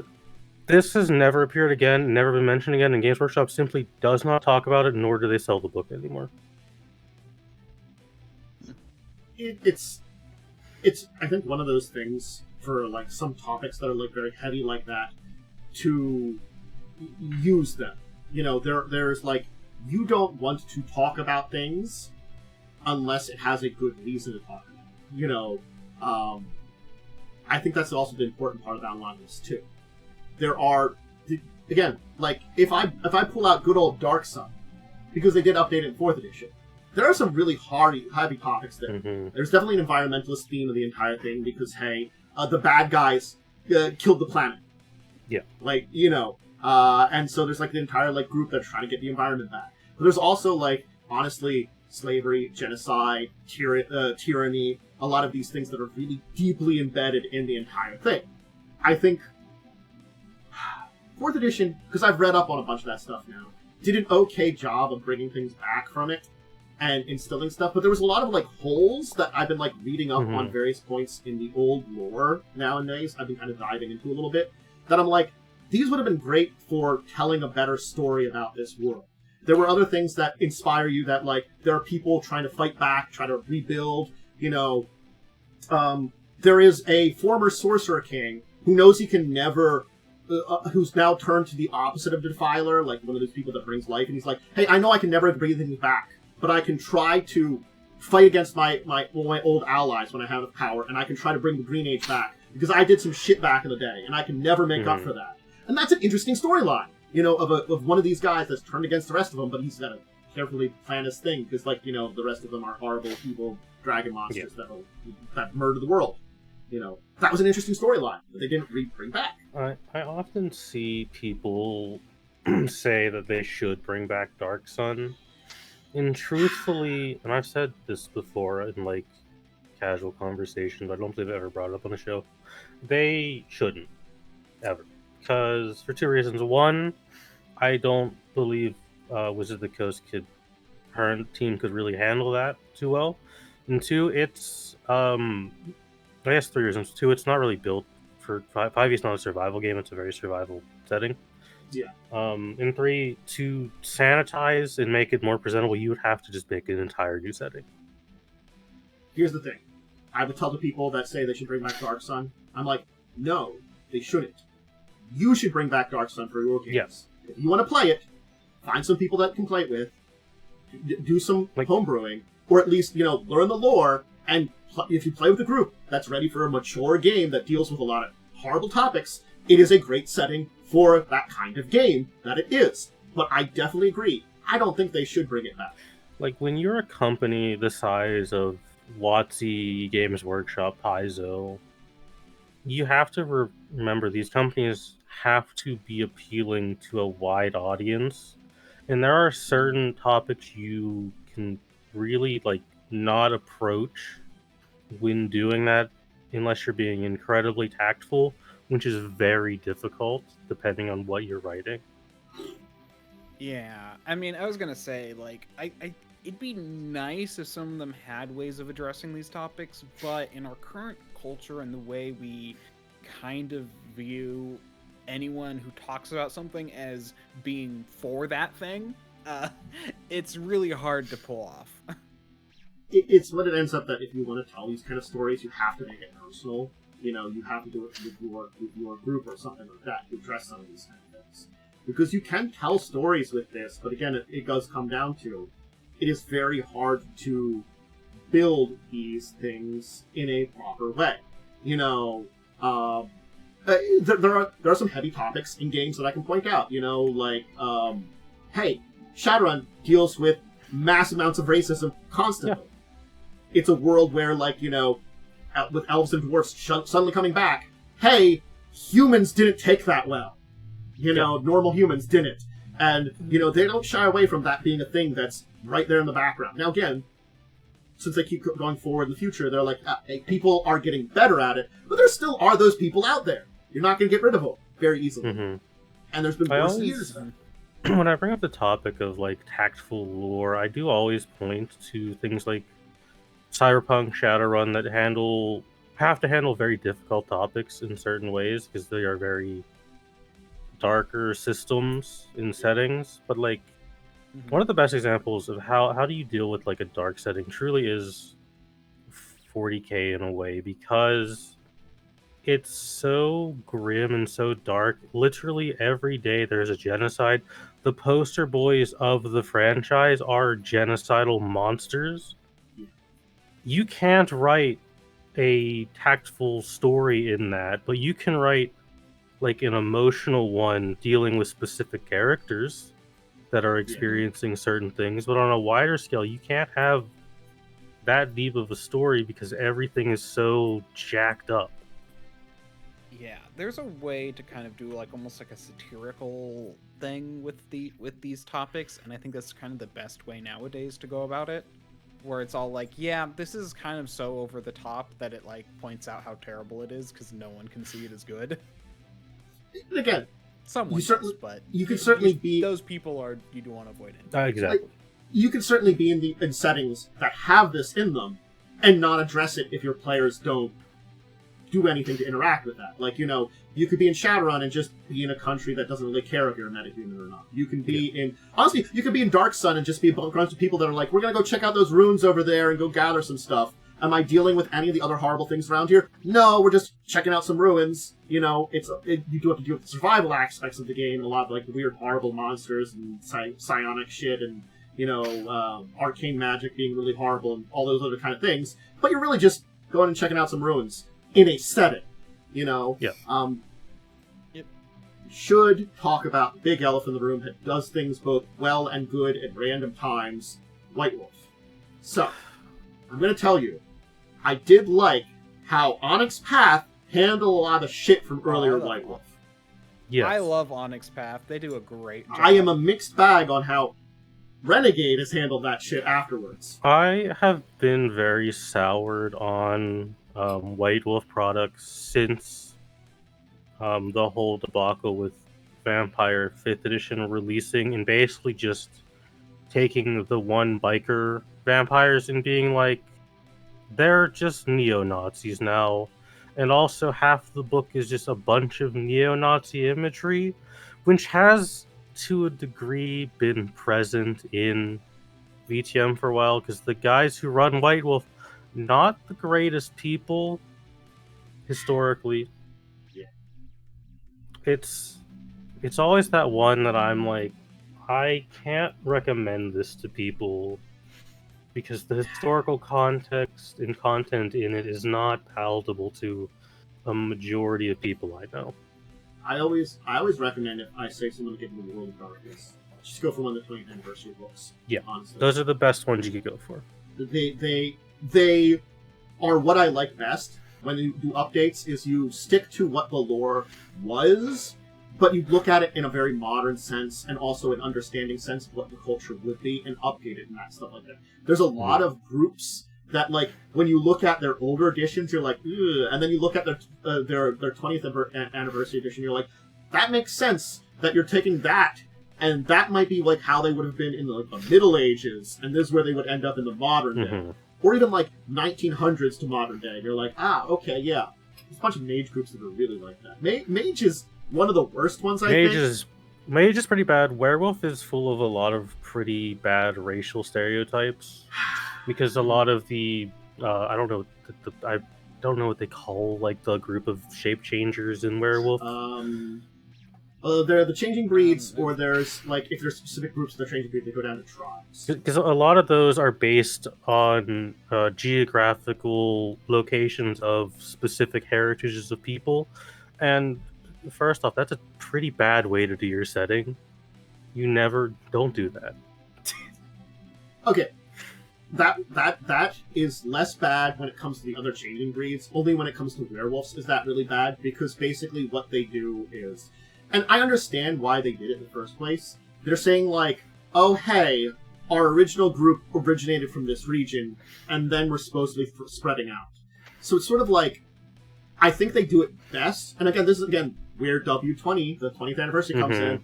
They talk about that, like, there's that core aspect of the original culture, like, hey, these werewolves are descended from originally people that were in, the northern British Isles. You know, they have a unique culture based around, like, Celtic cultures to begin with, but because they've spread across the world, they've evolved in, like, different ways and stuff too, and they've got subgroups. And the problem is, it is a fine line in this case, a very fine line, and you can dance it very hard, and it's not good. I think that's why Vampire does it a lot better, because they don't worry about that line most of the time. And Mage does it worse, because that line is more important in a lot of ways. Because Mage is this weird thing of, like, we're a bunch of... Again, they do this so many times in Mage. It's like, well, we were a bunch of, like, different Mage cultures working in this area, and there was this threat to us, so we all united together. And we kind of still hate each other, but we found out how to work together, and yay, kumbaya, we managed to survive and evolve into what the hell we are now. And I'm like, it kind of works, but also kind of doesn't. You know? And there's a lot of, like, mage groups where they're just weird amalgamations of so many different cultures. It's just like, I don't know. And I don't feel like they do the cultures justice a lot of times, too. It's like, it's like the Shadowrun one, except the Shadowrun guys learned lessons and understood, got a better lens to look through. Yeah. Like you guys did. And I don't know. It's the thing is that I definitely feel like there's a lot of interesting sparks that are in some of this, like, it's that there's interesting sparks and ideas sometimes that are linked with the bad world. You know, there are interesting concepts that are in there, but you have this kind of, like, bad light, this, stereotypical light, this, culturalist, racist kind of light sometimes, that, or light that, misinterprets a lot of things, that is going alongside of that. And it's just so hard to kind of bring that up sometimes, because you have to deal with that kind of shit. I like talking about weird dark lands of Ravenloft, and there's some very interesting ones, but then there's just some that are like, I think about it and I take a step back. It's like, there's one that I just talked about recently that's in the 5th edition. They talk about it. That's just Paris. Mm-hmm. It's like they have, like, one of those, like, paragraph ones where they talk about, like, Dark Lords and domains and stuff like that. And it's like, yeah, it's like Paridon. It's like, it's just Renaissance age Paris with, instead of being London with Jack the Ripper, they've got a Jack the Ripper character there that's a doppelganger as Dark Lord. Enjoy, yeah.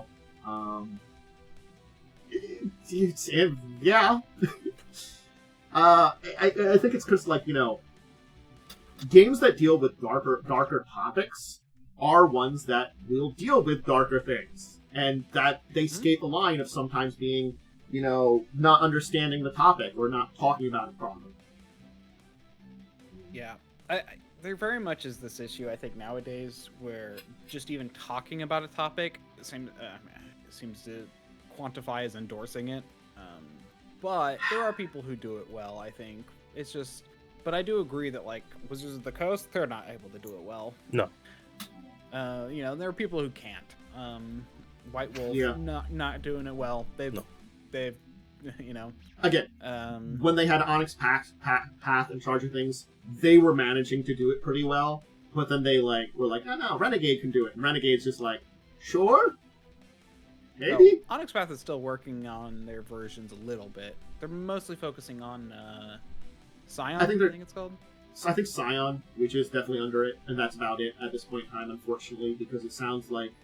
I didn't talk about it because we talked about it last week. The, White Wolf as an actual company is back within Paradox Group. The World of Darkness thing's being called White Wolf again. And they're bringing stuff back in-house. We'll see how that goes. Yeah, but it's basically a complete wipe where they're just bringing it in. They're calling it White Wolf still, but then they're gonna be like doing a whole bunch of new stuff. It's basically using the branding, but having new people. They're bringing back stuff, though, that I'm not sure they're going to bring it back right. Okay? That's what I'm going to say first. First off, they're talking about bringing back Mage, which we're talking about today. Yeah. How are they going to handle that? Second off, which is a much more important thing, is they're talking about bringing back Changeling.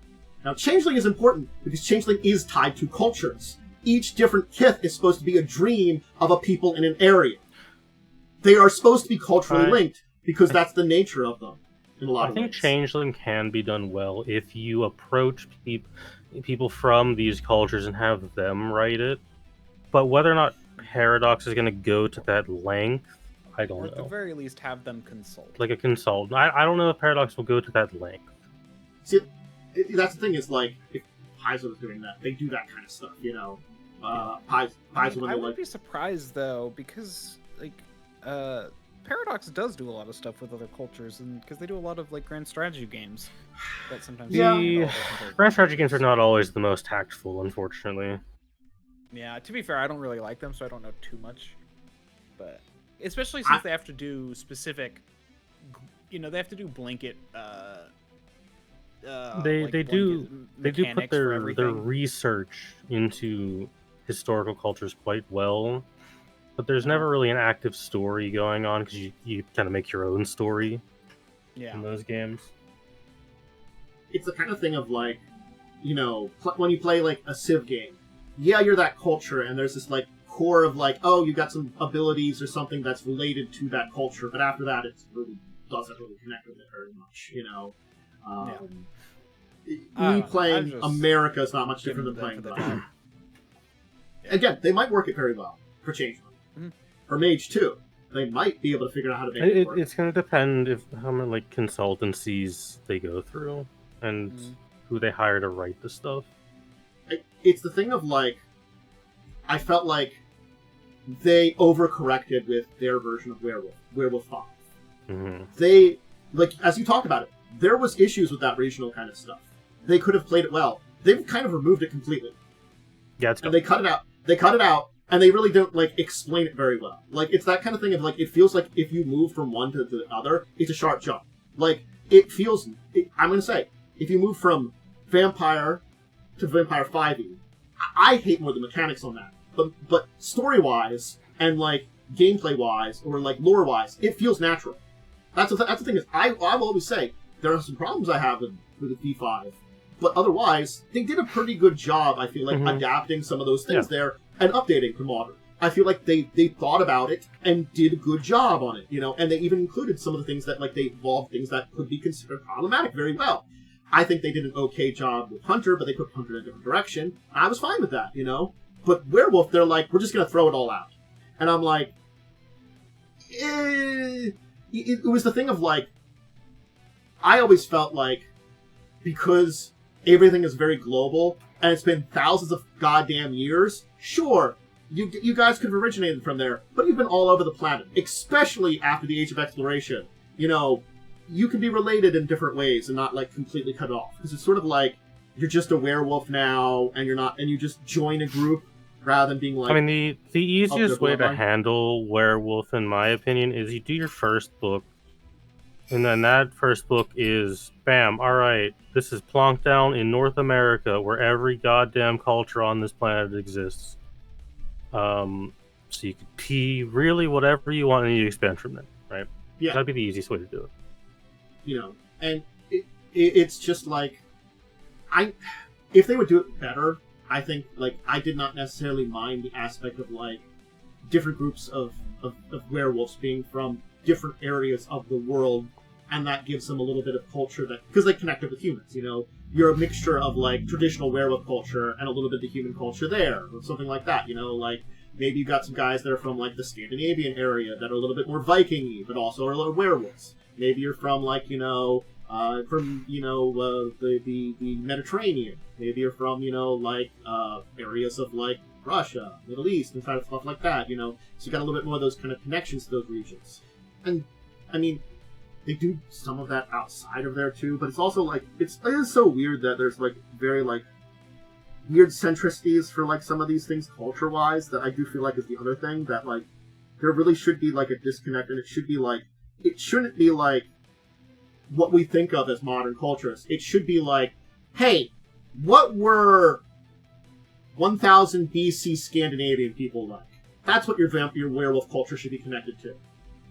You know, something like that. It should be much older than what it is, too. I think is sometimes what they do for the werewolf stuff. You know, I feel like that's they take too much of a modern look, because these are supposed to be like ancient groups and long time histories of being with man. Anyway. I got kind of half sidetracked there.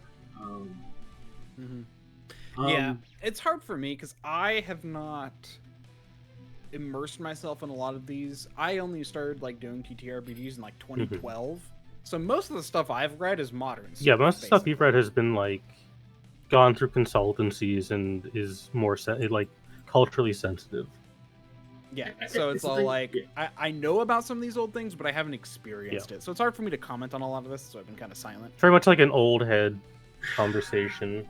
It's also one of those things that's sort of like, I did not recognize some of that stuff back then, because it's sort of like, you read something, and, like, I hear about some of these things, and I know I was in that area, and I know it would have sounded awful to me back then, but I didn't recognize it, or didn't, like, register it in my brain, and it takes, like, someone pointing it out for you to, like, register some of these things. I have an advantage coming from both a mixed background and a background in, like, literature and history, of being like, okay, I can identify so many reasons why this is harmful. And not everyone's willing to listen to that. Even today, people are still not willing to listen to why certain portrayals in media and games are harmful. Unfortunately, they make a big stink about it if you ever bring up something is harmful. We talked about Tarzan. You know, I cannot say how, like, maybe possibly racist Edgar Rice Burroughs was. But unfortunately, since he wrote in the 1910s, 1920s, and we look at his stuff where he deals with Africa, it's not going to be pretty. Yeah, his works are full of a lot of academic and medical racism. Yeah. Yeah. But again, honestly, I think a good way to point out how representation of something can be harmful is that's also kind of not connected to race, but points out how it can be a problem, is Bugs Bunny, carrots, rabbits. Carrots aren't good for rabbits. They're okay as an occasional treat, but they're actually not good for rabbits. Rabbits need greens. The reason Bugs Bunny, ate a carrot is because it was more of a reference to a popular comedian at the time. Groucho Marx, with cigars, I think was Groucho Marx. Yeah, something like that. I don't know who the name, but yeah, it was that idea.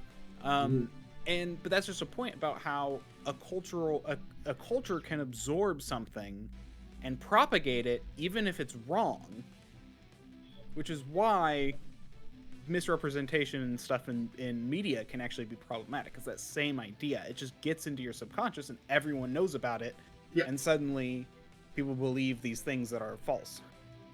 And improper stereotypes about various cultures or people mean that propagates more, especially within that group. So you might think about them more in that way, which is not great because, yeah, you know, it's improper thinking about them.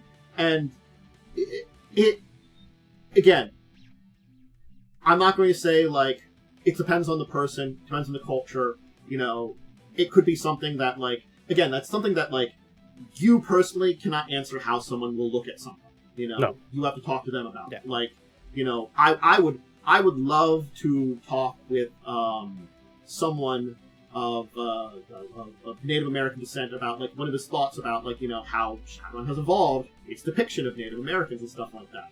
I'd be curious about what they would think about that, you know? Because I'm seeing it doesn't look like they're trying to be Badlands, but I also look back at that time period and I'm like, that doesn't look good, you know, but I don't know how they would feel.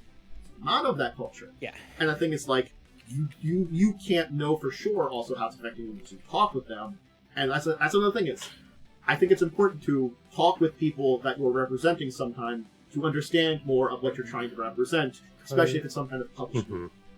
Like even me with my background in historical studies, for a long time I used to think that Pathfinder's portrayal of Varisians was fine until a friend of mine explained, okay, these are like why these are an issue.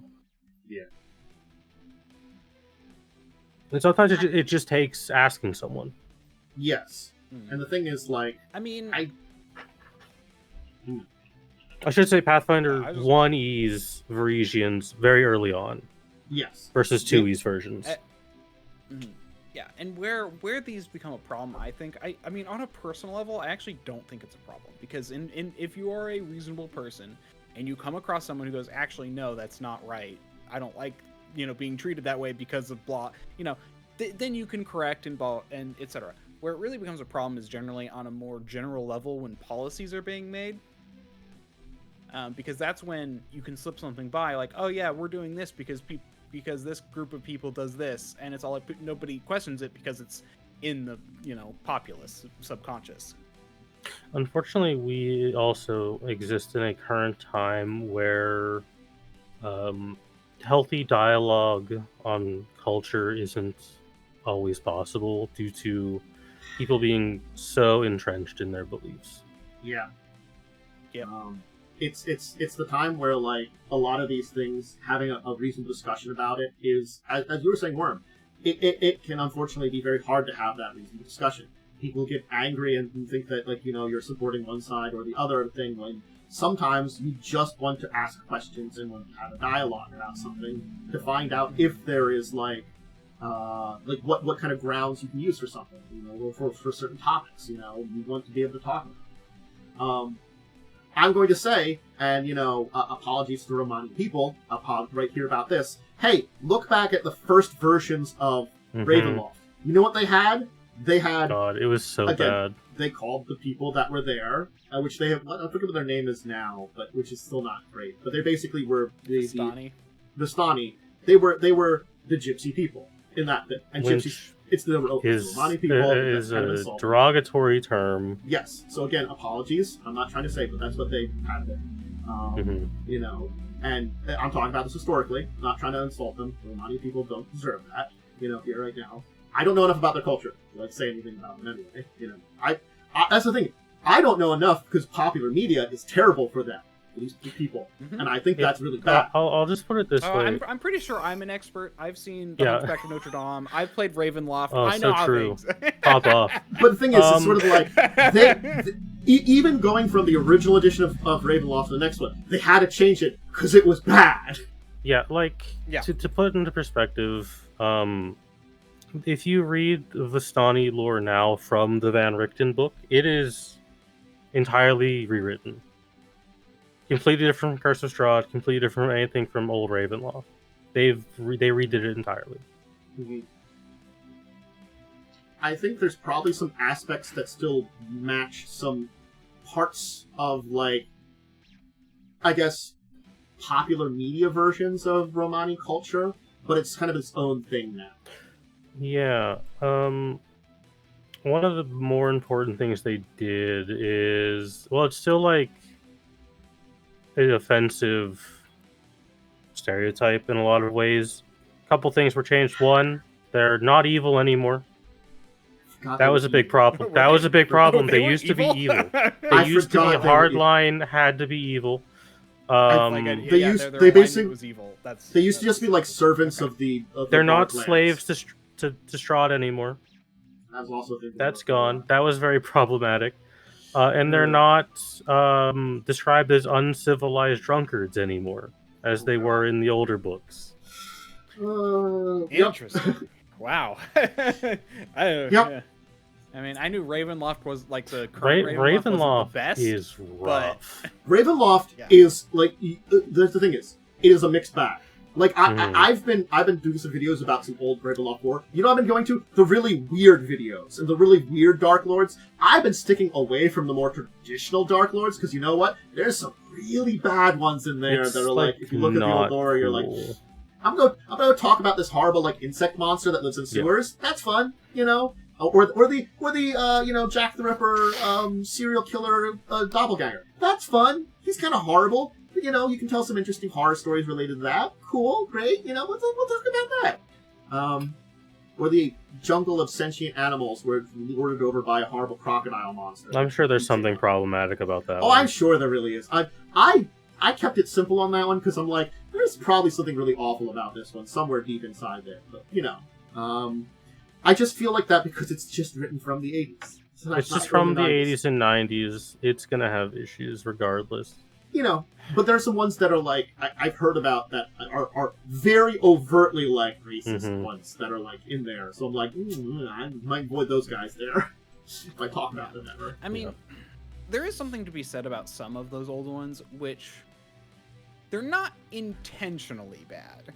The Ravenloft stuff may be like really bad, but in some ways, by being unintentionally bad, it kind of stepped on the right path, at least, to lead to a point where it could be better. Not saying it's good. I'm just saying it's, you know. I think it's the thing of like it's the Shadowrun. I think that's the kind of it's unintentionally bad, but it's bad. And eventually they learn to correct itself, and it gives us a funny look at that. Because again, like Shadowrun it's that thing has the like advantage of it is like kind of using a version of certain cultures, but it's often using the like pop culture version, which offensive is a little bit more okay because a lot of times, like pop culture Native American like stuff is not like the best, but it's also not typically making fun of that culture group. It's simply exaggerating it to make them look cooler. I also feel like there's this like idea in at least the Shadowrun universe that like when the Native American people got their Native American nations, like there's probably a bunch of them that are like, we're gonna take this back for us. It's like they also version of it, you know.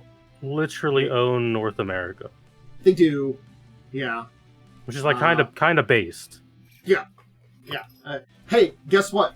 They learned magic. They won the war. By the time everybody else got magic, they were way ahead. You know, but the Shadowrun story also is like it's a really awful story because it's sort of like, hey, you know, bad things happen in alternate timeline. And someone basically pulled an internment camp thing with the Native Americans like they did with the Japanese. It didn't go well when they learned magic. And so then they got at least half to 3/4 of the North America now. Actually, probably more than that, because technically Mexico is its entire thing now. Yeah. That's also corporations, so it's a weird almost issue. Look, there's also Megacorps there, which just muddied the water all. You know, it's that entire, you know, like, weird cyberpunk dystopian future kind of thing, so... I find it fun as a setting, because it's very weird. And honestly, a lot of countries are just, it's what it was, but in the future. Some of them are different, too, because I think it's mostly... I think Shadowrun is one of the, like, least offensive in terms of its portrayals, especially nowadays. Yeah. Yeah. Again, because I think honestly, I feel like the most offensive parts were their images. I remember seeing some of the art was real bad. But that was also unfortunately, the time. Yep. Looking through art older than second or third edition is a rough go. First and second edition art is sort of like this thing that you kind of have to like take with a grain of salt, because it's sort of like, you know, this is what they used if you're gonna like talk about it. You're like, this is the art they showed off. It ain't great, but this is what they were talking about back then. You know, you talk about that only as historical kind of thing. You don't want to use that otherwise.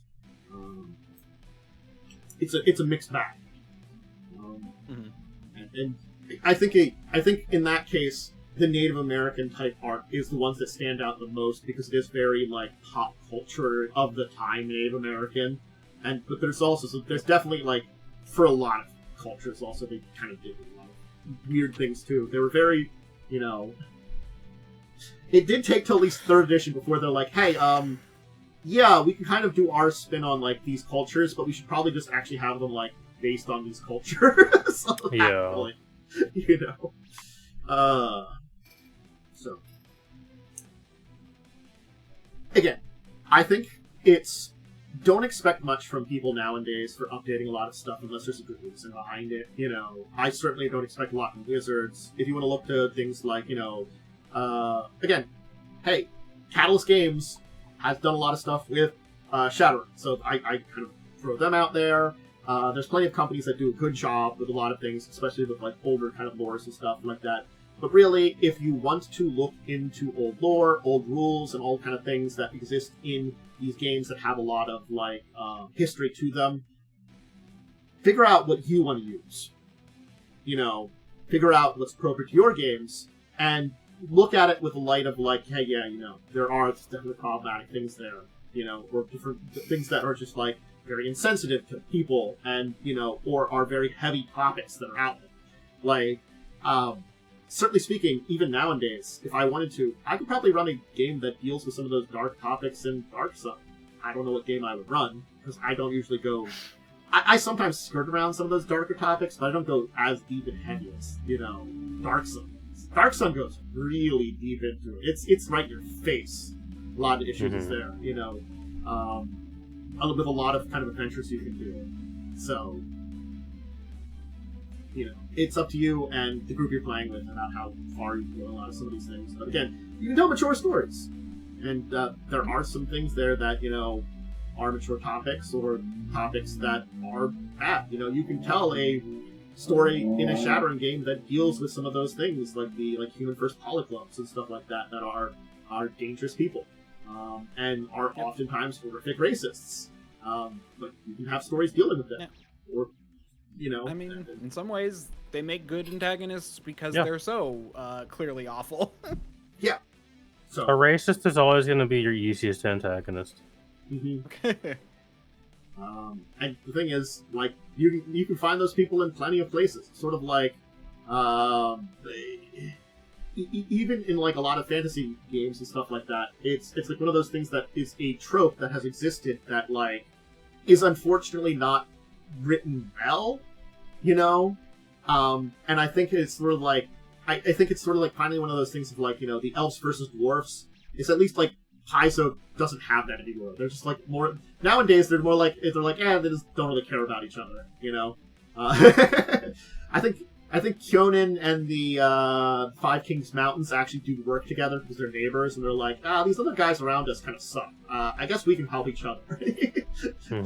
Turns out, I think the other people that suck are humans. So, you know, we're the problem. We draw people together of different things because we're the problem, fantasy. You're welcome, Fantasy Worlds. You are the cockroach of the everything. Alright. Anything else we want to add to this one? I think we kind of hit up a lot of the... Yeah, I don't think there's anything much more to add. Again, like, I thought about talking about this because I did see a very interesting version of the discussion from D&G Shorts was talking about looking into Dark Sun. And it was a good video. I do recommend watching that video. Yeah, it's a really good video. It has a great thing about it. And the thing is, like, as I said, I like talking about some of like the stuff in Dark Sun for like the old lore about it, but it's like it's used at your own risk. And I would definitely not say like, I'm not talking about upgrading this stuff like this, you know. I'm saying like No, it's got you some gotta, interesting. like... There's some interesting stories to tell, possibly, but it's up to you how you tell those stories and stuff like that. And I usually vote some of them. It's like I talk about places. Hey, you want to visit this horrible city-state where horrible things happen? Good luck there. It's horrible. Yep, true. I don't shy away from this. This place sucks. Look, I mean, if you're running Pathfinder 1E and you're anywhere near the cool devil nation people and you have someone in your party that's a halfling, eventually you're going to have to address the fact that in Pathfinder, halflings are the most enslaved race. Yeah. It got better by 2nd edition, but even then it's not great because Like, you're Cheliacs, gonna have to at some point address that fact. Cheliacs may have freed their slaves, but guess what they didn't do? Make people really respect it. They Yeah. basically are like, here, you can live on the street now. Please don't rebel against us. We're having problems. You're still second-class citizens and servants to us. Cheliacs is an awful place. There's other nations in Galarian that are pretty bad. Mm-hmm. So, yeah. They're interesting to learn about, but you probably don't want to adventure there. Just say. Shall we talk about our week in gaming then? Did I do anything last Sunday? I played Magic the Gathering. Ooh. We didn't... That one I joined in. No, but there was one you were in, I think it was 2 weeks ago, where we did the Final Fantasy decks. That's right. I couldn't remember when I did that. How'd your Magic we did like 8 games of Commander, so we were at it for like quite a few hours. Yeah. We had a pretty good time. A lot of like funny, stupid decks came out, and then towards the last one, I had forgot these cards exist. There are cards that state on like the Oracle text that you can have as many of them as you want in your deck. Yes. Which is a terrible mechanic, and I hate it. I think that's not a fun mechanic, because a lot of those cards are either stupid or broken. But Jay played a deck that had like 24 copies of a card that you could tap to mill people. And when you had 4 of them on the field, they milled 24 cards each. Yeah, he lost the game very quickly. Yes. He was immediately killed. Like those kind of things. I like it when it's like the rats, which boost all the other rats. The rats are funny. They're like or from the new Final Fantasy, the Sids, where I have a billion Sids. Yeah, those are really good.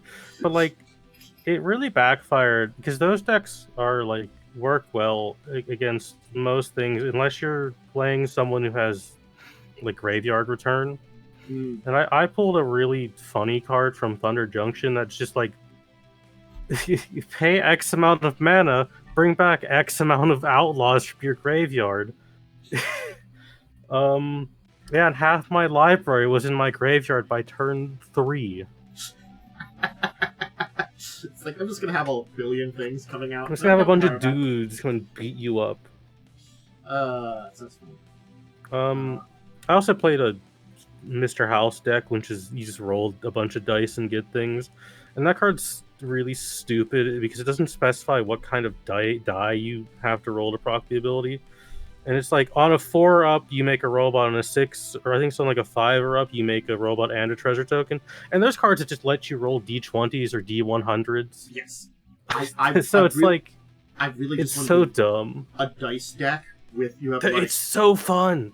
Like Krark's Thumb, and you also have Edgar from the new Final Fantasy. So we have like all these things that give you rolling dice. Weird bonus on dices and stuff like that. And you roll a billion dice. I'm not playing Magic the Gathering. I'm playing with dice over here. I feel like I want to build that some point. It's very fun. That's a fun. I didn't do anything on Monday then. Monday we had River's game where I changed my Warlock pack from a horrible demon monster to a cool dragon turtle. Ooh. Update. Which is yeah, I got a better patron probably. At least not as evil. I mean, I guess yeah, the dragon turtle's not as evil. Most likely not a literal demon from the abyss. Yeah. And then we're gonna go explore a horrible tech ruin full of robots. We also fought a bunch of swamp crocodiles for some reason. I don't know why we fought those. They were just there. We killed them. They probably deserved it. They were evil. Evil crocodilians, look out. They're coming for you. They really wanted to kill the NPC that was with us for some reason. I don't know why. That feels like... Might be because Cell's playing a character that can get 25 AC and thus is unhittable in 5e. Oh god, Cell. Really? I've heard of some of those 25 things and I'm just like, really? That's It's a bit much. Yeah.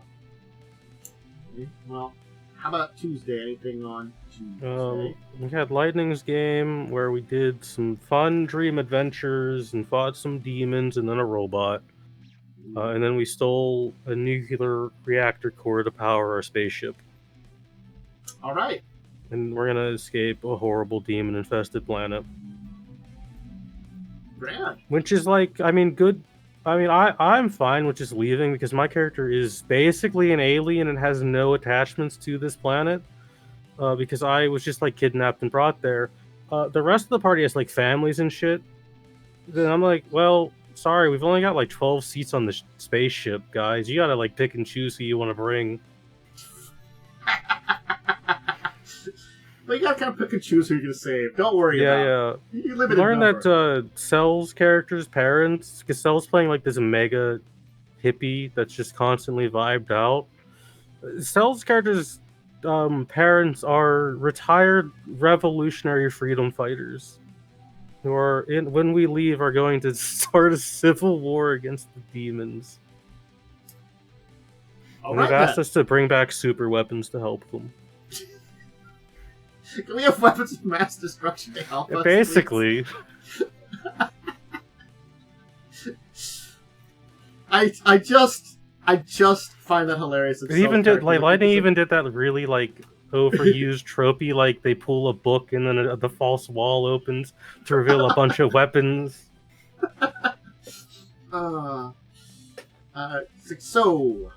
Very silly.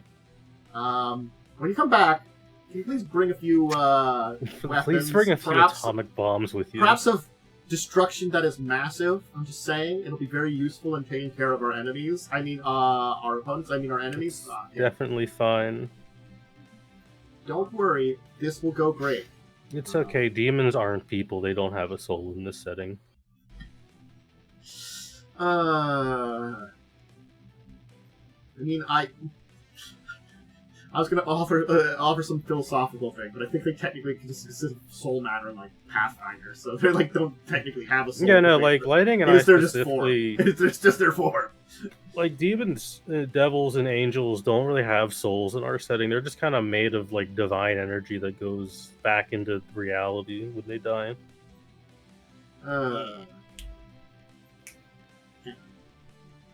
Good times. Wednesday we had my game. I was technically conscious for that. We were technically conscious with it. Thank you much again for joining You're us. welcome. It allowed us to play because we lost a player, and you'd already had to take a step back. And so we're getting another player next week. Hopefully everything will be good for that. But we're kind of like moving into the next arc of things. Finished up exploring a dungeon. Managed to avoid fighting a boss monster. I was like, shucks. Oh well. But it technically was optional because you didn't have to mess with that thing. You could have learned what something was by playing with it, but it would unleash the horrible monster. You could have also talked to like some guy who would have then also unleashed the horrible monster. So I mean, like, you didn't do any of those things. I am surprised the level of like self-control some of your characters have on not playing this stuff. I mean, I wanted to, but I'm very, very manipulatable, being only the size of someone's like hand. Someone can just pick you up. It's still my favorite scene of like picking the little bird up, shoving you pick towards up the little weasel. And it's like, what's this? Tell me, smart creature. Tell me your words, funny magic man. I almost sounds like something that happens in a normal game, except rather it's pick you up this time and do it instead. Anyway. Yeah. Anyway. I famously like to play people with low intelligence in D&D. It means I don't have to think about puzzles or anything. I've done that I like before. the opposite. I like either, depending on what kind of character I play. Because we're like, I've played certainly idiots, but I've played like, some characters too. Just depends on the character and such. I don't know, I've always felt like it's kind of more the vibe you want to have for the game of like, I'm gonna be this kind of go with the flow person this time. Oh, I'm gonna be this kind of weird, interactive, quirky person this time. Look, I can like list off like some of my more interesting characters that have definitely been like they're smarter and unsmarter. Like I'm gonna say like we have for less smart my two short kings, Heron and Badger. Heron wasn't necessarily an idiot. He just got himself into the stupidest kind of situations. Badger, he was a guy named Badger raised by badgers, technically halfway. He was So a true. thing. But then I've got like my nerdy warlock or my happy-go-lucky druid. I think I had a favorite I didn't get to play very deeply. It was my Luxodon cleric who I joked would never forget to kill because he's elephant person, but I never did get to kill a lot. We didn't play very far into that game. Well, it's a good Futurama joke. It was a great one. He never forgets to kill. I didn't do a lot of damage, but being a Luxodon, I was just and cleric. I was just tanky. I was just like, well, I've got a lot of AC, and I'm just here. Yeah, I tend to play. I tend not to play characters that are front and center. I like being basically like the 10th dentist and being like, alright, your plan is dumb, make another one. Mm-hmm. I think Wednesday went well. We'll see how our comes in and how it works out. Yeah, We'll good luck with that. And it's at least I hopefully will be at 3 for a while, and I can start True. I don't have to rush to look for another person, but I do kind of keep an eye out. Unfortunately. Yeah. So. I mean, at least Forever DM is a very consistent player. Seems like Yes. someone who should acclimate well into your group in your stream, Yes. from what I recall from my brief time in Joe's game. He did a good job because he joined us at short notice for when the day before 3 Star Trek. So that was really good. Yeah. Have I been doing anything on Thursday? I don't think I did anything tabletop related on Thursday. I don't think I did either. I think then Friday. I was about to say the closest thing I did was I started reading through just some. I've been all last week. I was just reading through random RPG books. Part of me, I want to like find a way to talk about them. I love just reading. I know something. New rules. I know something I did this week. I can't remember what day it is, but we finished up the weird. Joe had found someone had made a Fallout Munchkin in Tabletop Sim that was half in Russian, and we finished it up. It was the half that was not in Russian was badly translated, so it was really funny to like read any of the cards, and you could tell this deck was insane and like just someone put it together. But it was really well put together, man. I know you still, but I'm fairly certain there isn't a Fallout Munchkin out there. I'm like, I don't remember this, and it seems pretty well done, except for like the jankness of it all. But it was also if one exists out there that I don't know about, apologies. I don't think there is, but there's like Yeah. a billion of those that come out every year. I know. That's why I was like, I don't think this is real, but also like it was very interesting game stuff for us. Yeah. So I did a lot of that this week. Oh yeah. But we finished. Saturday, I guess we can skip because unless something did happen on Friday. I know. I watched a video on the complete story of Magic the Gathering and all of its wacky, fantastic lore. I completely forgot that the first like big Dominarian Phyrexian war like ended by everyone dying and then it panning out to some guy reading a book and being like, "This ending's dumb," and then he just rewrites it. Yeah. I forgot that happened. The apocalypse dumb really ending. was an apocalypse, and it was really weird, and a lot of shit happened. Like, Because that dude just has the power of like meta narrative on his card. the apocalypse storyline was just like, I felt like the invasion worked really well for like the first two halves or the first 2/3, and then it got really weird at the end, and things happened, and like also like Urza fought Gerald in a arena to the death, and Dude, a Urza lot of got people just beheaded. like betrayed each other in that story for actually no reason. And then like Urza's head was used to like channel things, and I think eventually Yawgmoth was trying to enter in, and he got super weapon. Death Cloud, and then the moon shot him. And yeah, the moon blew him up. The second moon, because the second moon was technically a super weapon left behind in orbit, and like activated. It's like kind of wild and also really dumb. And also, I finally learned how March of the Machines got resolved, and honestly, I'd be fine with that ending if it didn't last only 2 months. What was the ending of March of the Machines? It was Elish Nor basically reprogrammed all the oil to be directly under her control, and then when she died, all the Phyrexians died. Which is like, that's a cool ending. Yeah. Maybe spend longer than 2 months on it. Yes. I also did like how like Teferi's like, I can't save my world, I can switch something with it. So now we have how does this keep his domain? Teferi's homeland. Zathras. Yes. I almost said Zendikar, that's wrong. Which is its own plane now, and what was New Phyrexia is now like trapped out of time and space. So exchanged it, but Teferi lost his powers. So like, that's fine. But I think that's appropriate because he did switch those two, and it's sort of like he was the only one that could do that. So it's probably trapped forever. I also didn't. I don't remember how I forgot this. I forgot that Squee got his immortality because the dude just like killing him over and over again. Yeah, I forgot that's how he became immortal. It was like, I just like killing you, so I'm just gonna keep bringing you back. Yeah, he was trapped like a torture thing where he's like, I'm just gonna kill you and use this like stuff and bring you back to life over and over again, and by chance that just gave Squee immortality. God, Magic the Gathering is dumb. It really is in some of this movie.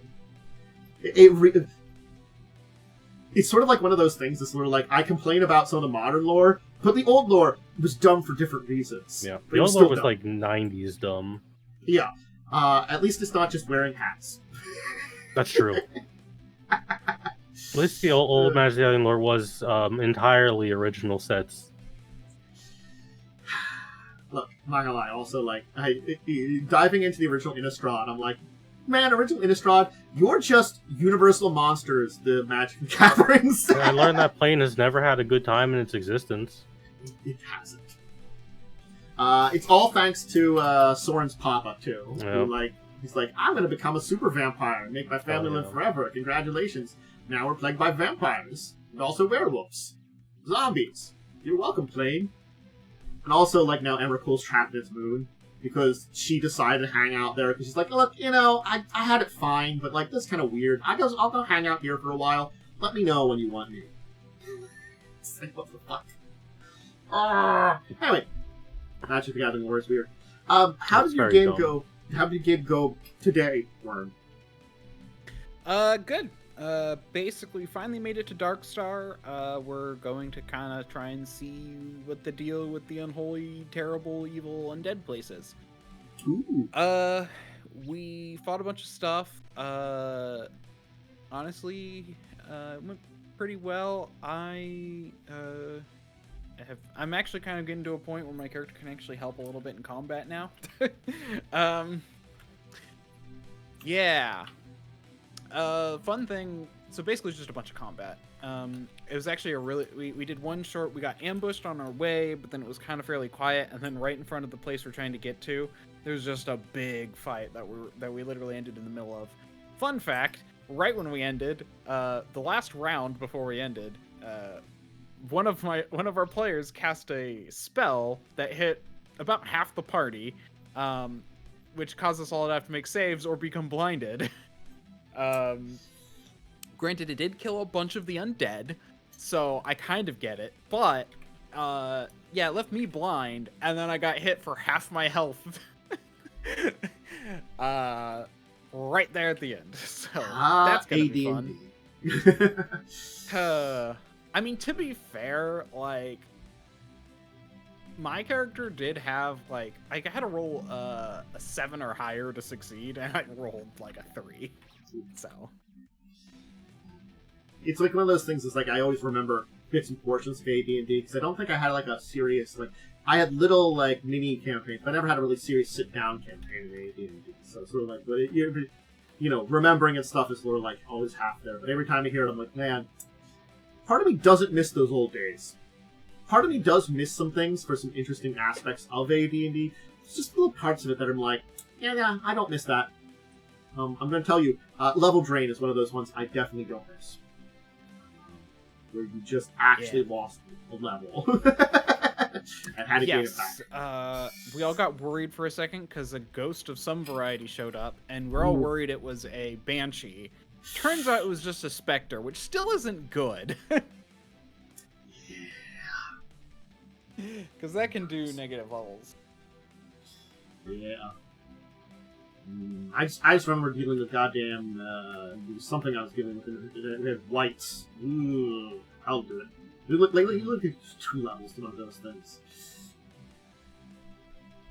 Sounds like it was an interesting combative time. Guess that's our week in gaming and such. Anyway, thank you everybody for joining us today. Thank you to Worm and Momo for being my co-hosts this fine day. Momo, do you have anything that you want to throw out there, shout out? I don't have anything to shout out because I have been busy playing old video games. Ooh. Which old video game? I'm currently playing through the DS collection of Castlevania. Ooh. A lot of bangers on there. You know, those 3 are very good. And then I have a bunch of really old Star Wars games I need to play through still. Those, the Dark Forces in Jedi Academy series, or Jedi Knight series, I want to play through again. Those are good ones. Worm, how about you? What do you want to shout out for? I mean, I guess I can actually give you the proper shout out. Yep. Yeah. I'm DiamondWyrm. You can find me on twitch.tv/DiamondWyrm or at DiamondWyrm on Twitter, Blue Sky, and DiamondWyrm 9234 on YouTube. It should just show up as DiamondWyrm. Like if you search DiamondWyrm on YouTube, it'll pop me up. But doing anything particular this week? For gaming and stuff, all those kind of things. Sadly, I'm not going to be doing anything until next Friday because tomorrow I have my grandma's funeral. So yeah. Okay.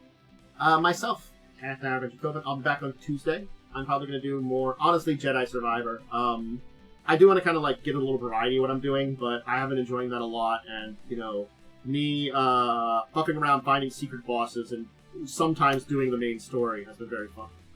There's a story there. But also, I like doing all the side things. Not gonna lie, I have a fun time doing that. It was like the part of like Elden Ring I liked best. It's just kind of wandering around and fucking about. I'm not gonna lie, that was a lot of my playthrough of that game, and I get to do more of it. So, thumbs up. And I do like Star Wars too, so I'm having a good time. I got some more tabletop stuff. Make sure to check out All That and Soul Wednesday. It'll be at 8 o'clock. And of course, the show next week at 6. You can join us. Make sure to check out my social media. If you can't join us live, you can always join us over on YouTube. All the tabletop stuff goes there. And if you're over there, please do give a subscription. And let us know in the comments. Alright, we're going to get going, and I'm going to say to everyone, have a great rest of your weekend. Until the next time, farewell to you all, and goodbye.